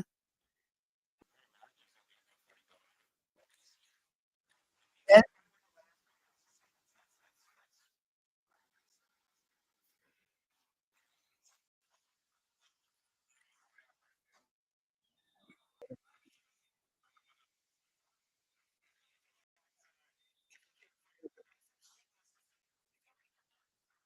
Yeah. And that speaks to ring generalship and ring IQ. When Espinoza didn't let him get comfortable, didn't allow him to take those breathers in between when after he throws his sequence of punches, Espinoza kept coming underneath his guard and tapping that body and applying a lot of pressure, fighting going backwards when you're not used to fighting backwards. In your head, you're probably saying, I hit him with everything in the kitchen sink. And this guy is still coming. He's got a smile on his face. It can discourage you as a fighter. But those situations, you'll learn from them with each fight and more experience. So, I mean, the fight can go either way. Robertson can learn from that, learn where he went wrong, know how to manage the fight a little bit better, and box when he needs to and fight when he needs to. You see, and he can identify those key moments. He could solidify a win, yes. But if fight continues, yeah. I'm fresh off the last, watching Espinoza come out and really set himself as a champion on the title defense. Like he really fought. He didn't fight like a guy that just, like has a low record. He didn't fight like that. He fought like he felt like I'm the champion, and I just think a lot of that confidence and beating and happened to come back the way he came back, being down like that. Uh, it just I if I had to like tip the scale in a little, I give it to Espinoza just slightly until Robesi proves it or takes it away back. This is his moment. This is his stage. What do you do, kid? In your moment. It's not what I say. It's not what anybody else says. It's what you do. So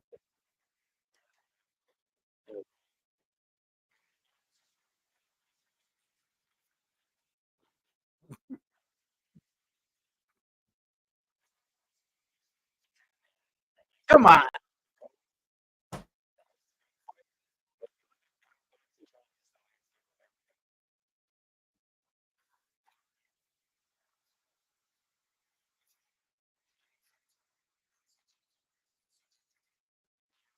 Well, back then I laughed because when you said it, my mind is set for the time frame that it was said. And I, at the time, it was like at what was he at? All of 118 at the time, right? And he moves up to 122. Um, everybody seems to want to put their name attached with Naoya in a way. I mean, he's an amazing fighter. Like when I watch boxing, like what he's doing in the ring is what I fantasize about doing. Like I've dreamed about knocking guys out that way in a ring, the way Naoya Inoue's knocking, the way he knocked out Maloney, in that transition, the way he knocked out Payano with one punch knockout, the way he went and dominated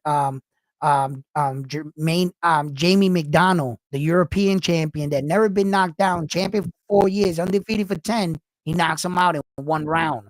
Like the shit that he was doing is arcade shit.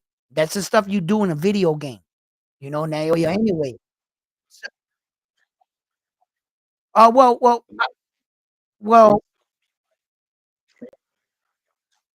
yeah.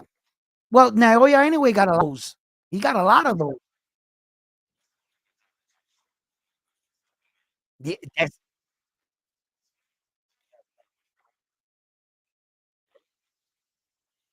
I don't know. I don't know. It's obviously it goes to show you that it's technique, right? Because Naoya Inoue has a little brother, and in fact, he's like has one of the lowest rated knockout ratios in all of boxing. So if it was a so if it was something they were eating or something he would have gave it to his little brother, right? Don't you think? He'd have gave it to him. Here, little bro. I don't want you to get knocked out and lose your belt like you just did. Well, he didn't get knocked out, but you know, and it just goes to show you he was born with some of that and taught technique. You know, um, I don't think a lot of people really caught onto the master class knockout, the way he knocked out Luis Pantanari. That was shocking to me because when I first saw it live, it didn't make sense in my head. You're not supposed to do that. I know distance. I know timing. I know how to punch. I've seen great punchers. I've been around great punchers. I know what it takes to knock people out, right? The way he knocked out Luis Pantera Nari, the way he stood there like a statue. All the punches came from right here. He went like this. He went, and his head violently whipped back off. He slides down, his mouthpiece falls out. He has no idea where he's at.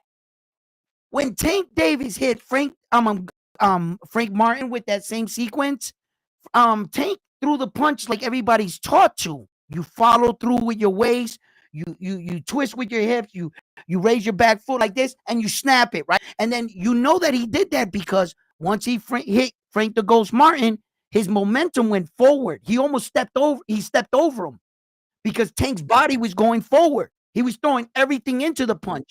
Naoya Inoue was literally standing in front of him and hit him with the 3.5-inch punch. He went, and bro, I was like, "You're not supposed to do that."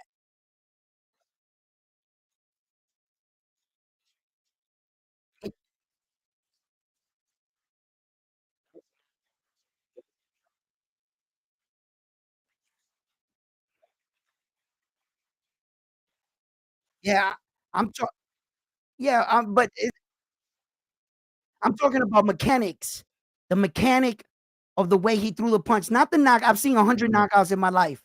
It was the mechanics of how he threw it, what the position he was actually in. And the way he threw that punch, it doesn't make sense to me in my head. Like I couldn't teach my student to throw that same punch. It's not gonna work for him. That wasn't. Yeah, yeah, yeah. No, he covered distance really well, real fast with that lunging shot, and it was so heavy. It was so heavy. The way he hit these guys, man, he had guys getting up like this. Yo, Roy hit a guy, he had a seizure, remember? What was his name? His eyes rolled back in the back of his head. This is a special man. Yeah. It's like Floyd, my favorite fighter, Floyd, right? Like, if a kid was to come in my gym, right, and say, "Hey, I wanna fight like the best fighter," I would never teach him the Floyd Mayweather way. I would never teach a kid because, first of all, I would look at the kid and say, "You would have to be born with, cat-like reflexes, a gas tank that God blessed you with, you never get tired. You gotta have all his traits to pull off what he's pulling off. Not everybody's trying to duplicate it and always failed at it. Why? They don't understand everything that Floyd had. You need that to pull that style off. He was doing shit in the ring you're not supposed to do, and he was getting away with it because he was so fast. You try doing it, and look how it worked out for you. And that's not a style I would teach a kid. No, no, yeah,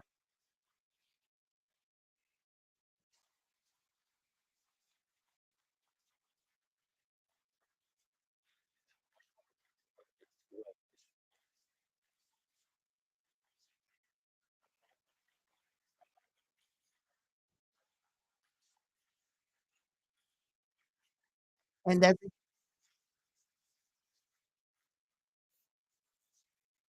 nah, that's why you think I'm here with Brian? Because he's not biased, and me.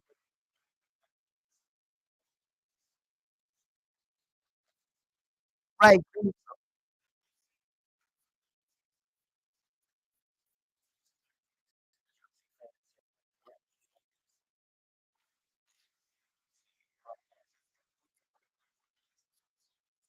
Could I didn't mean to interrupt you, but you brought up such a great point right there, and I just wanna ask your opinion on this right here, right?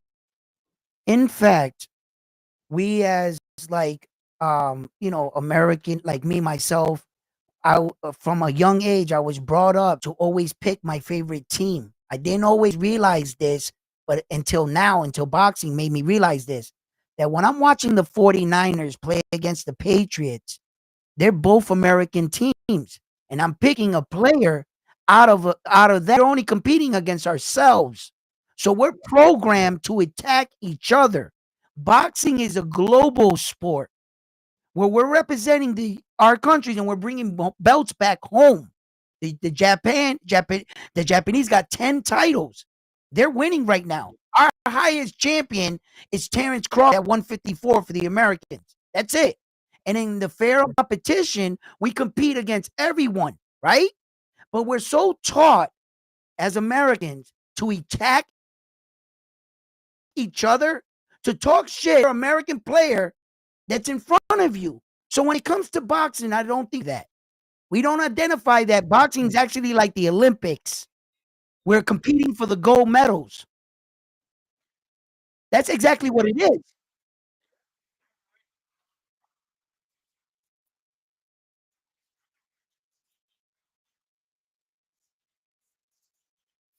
by default. When football's only played in America, only played in America. You're the world champion, right? Right. You see?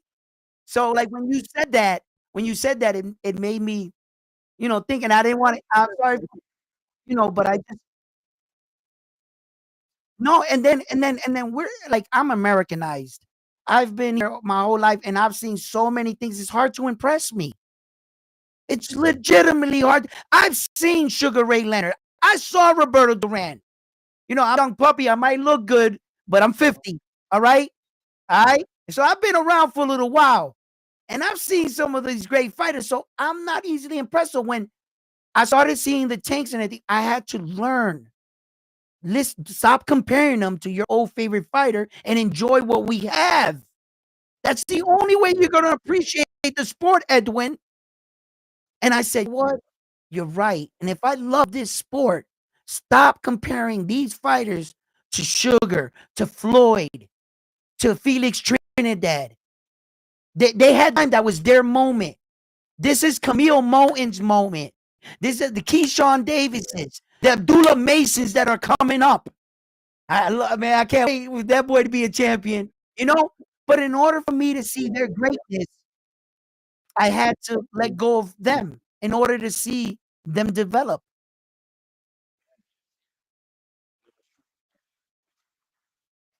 Stop that shit. I wasn't having a good time.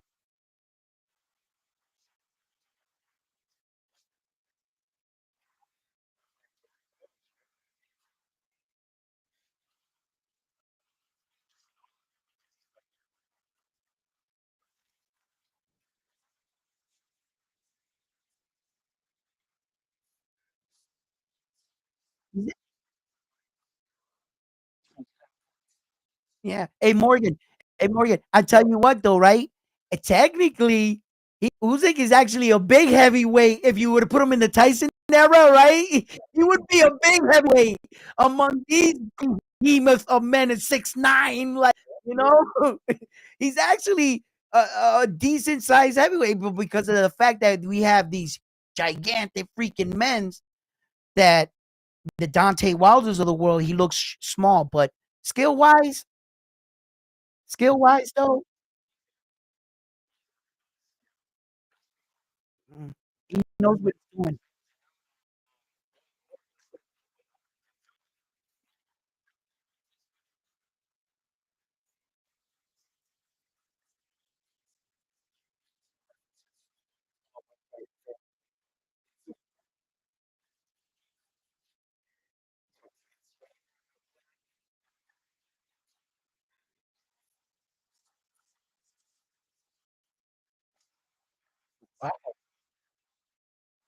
Yeah.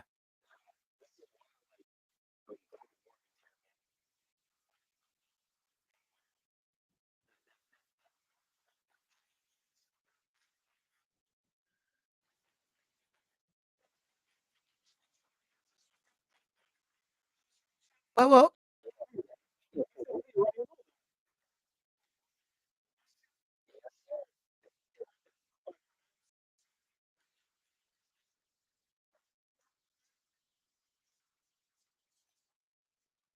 well, well, well, well, what I was gonna say was I'm sorry that I didn't even know this was a thing, right? That you're from Canada and you're not black now. I don't what, you gotta be from America to be black? That's ridiculous, brother, brother. First of all, real talk, don't ever let nobody tell you who you are.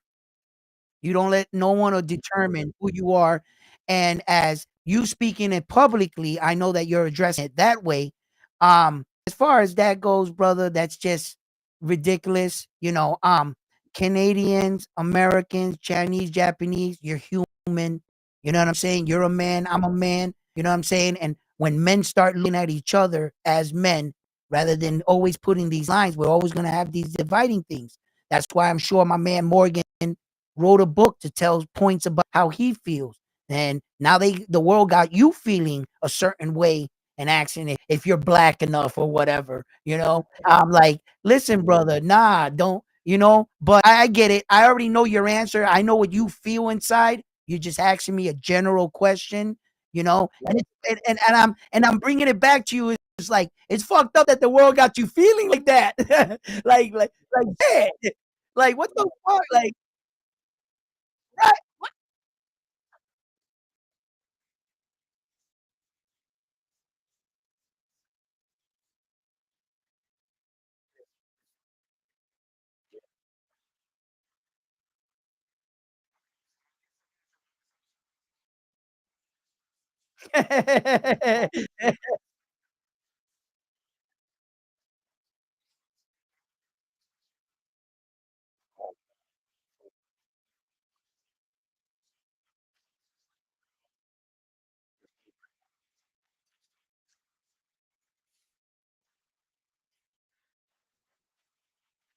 You been there? That's what's up.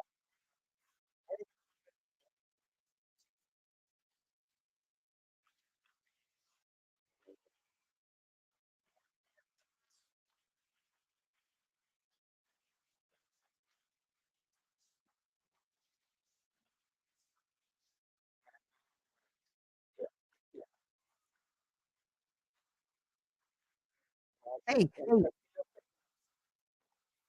hey, can I ask you guys my own experience? Apparently, unbeknownst to me, the name Edwin is a black man's name in down south. I went down there and I said, "My name's Edwin," and the lady, "Yeah, I'm Puerto Rican." Yeah, but in over here in the East, it's a Puerto Rican name. So when I went down south, they was like, "Why you got a black name?" And I was like, "What? I've never heard a black dude named Edwin." And bro, that same day, I met 5 dudes named Edwin.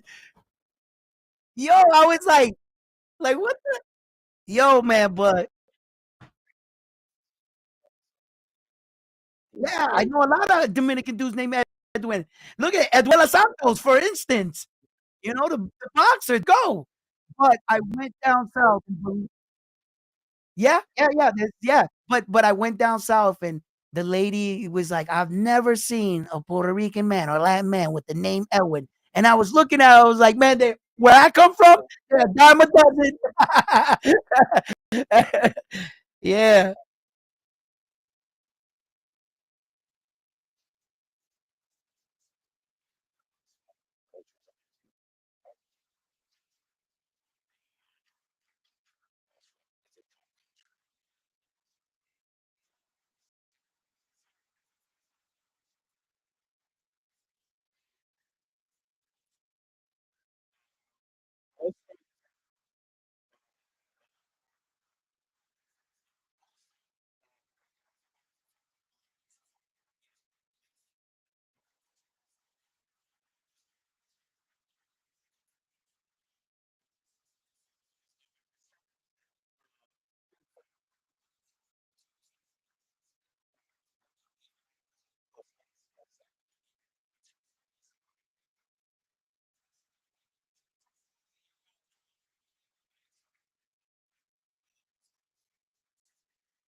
Yo, Morgan, I'm gonna check out that guy. I'm gonna check out the guy.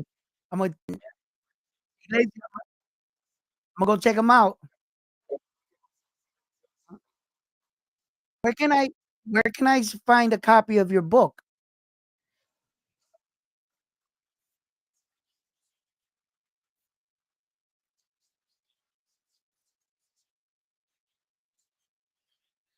Okay.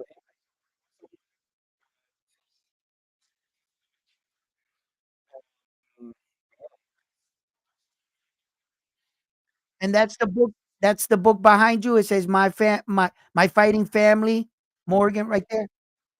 Okay.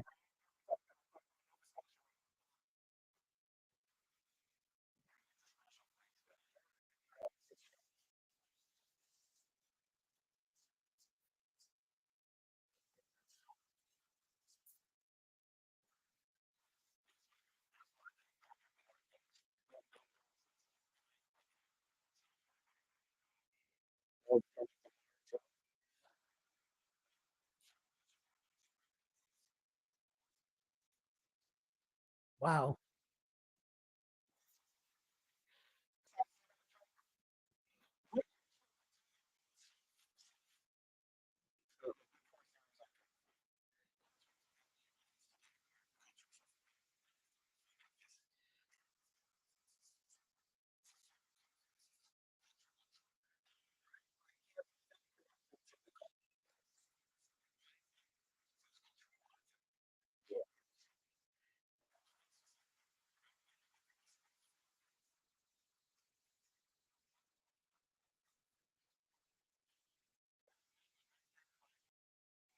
Y'all can find me on YouTube.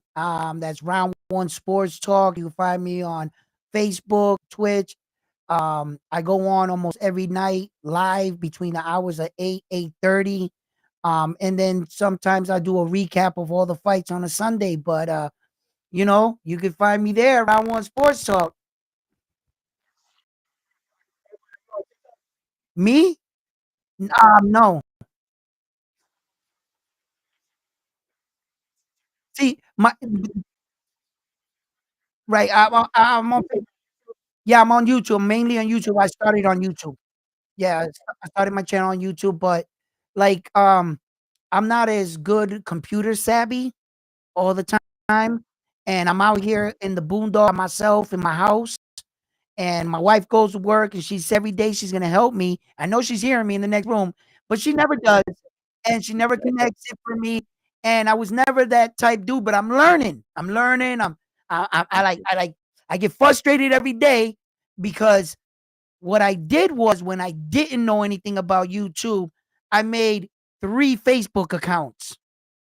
Because every time I logged out my password, I forgot it, I made a new account. That's all I did. So that bit me in the ass. When I really started filming, one of those got logged into.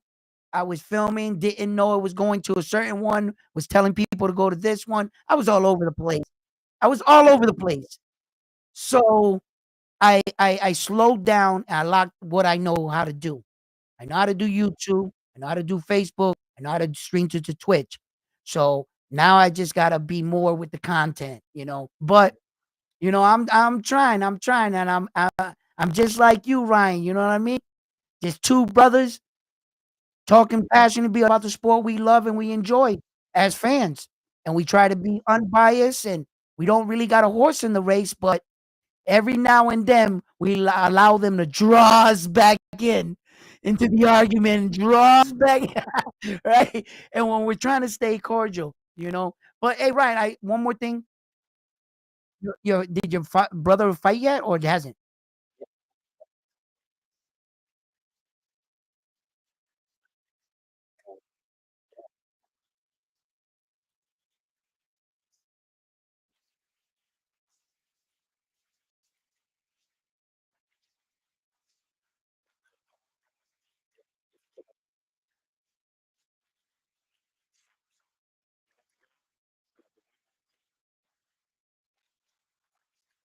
Nice.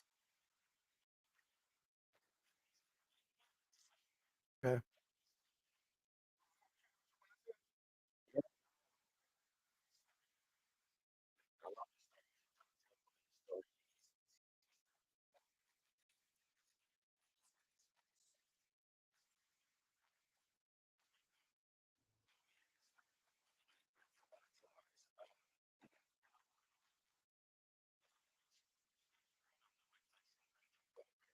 Mm.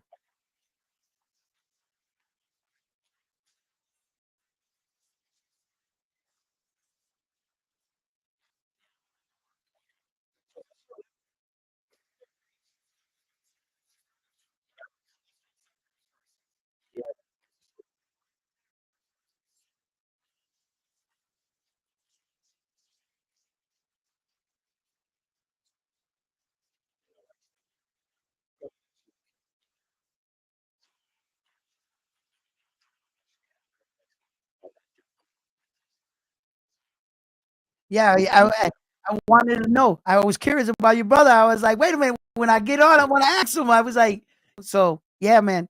I'm glad I reminded you too, because your brother's on his way up. He's on his way up. Watch out. Yeah, yeah. Few years, 3 years, 4 years. Be there, be there.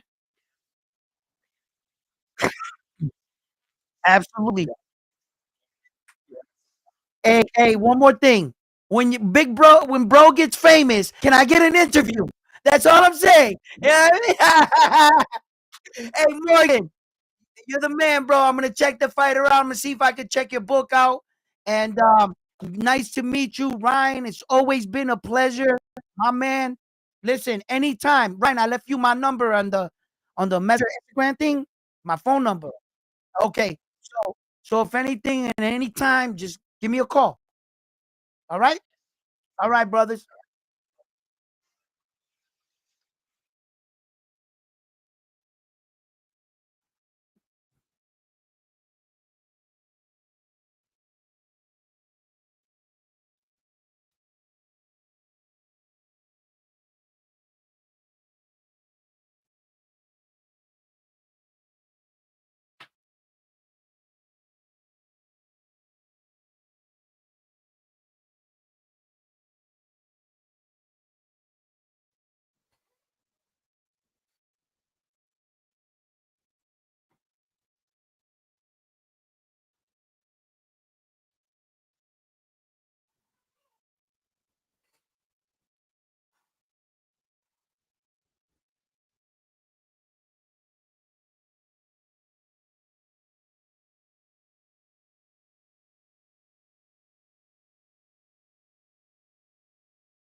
The lady was like, "I've never seen a Puerto Rican man or Latin man with the name Edwin." And I was looking at her, I was like, "Man, they where I come from, they're a dime a dozen." Yeah,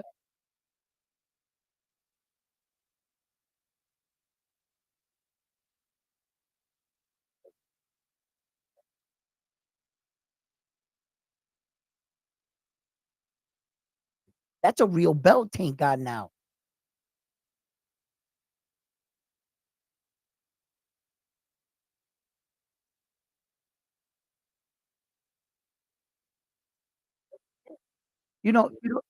I the when I really came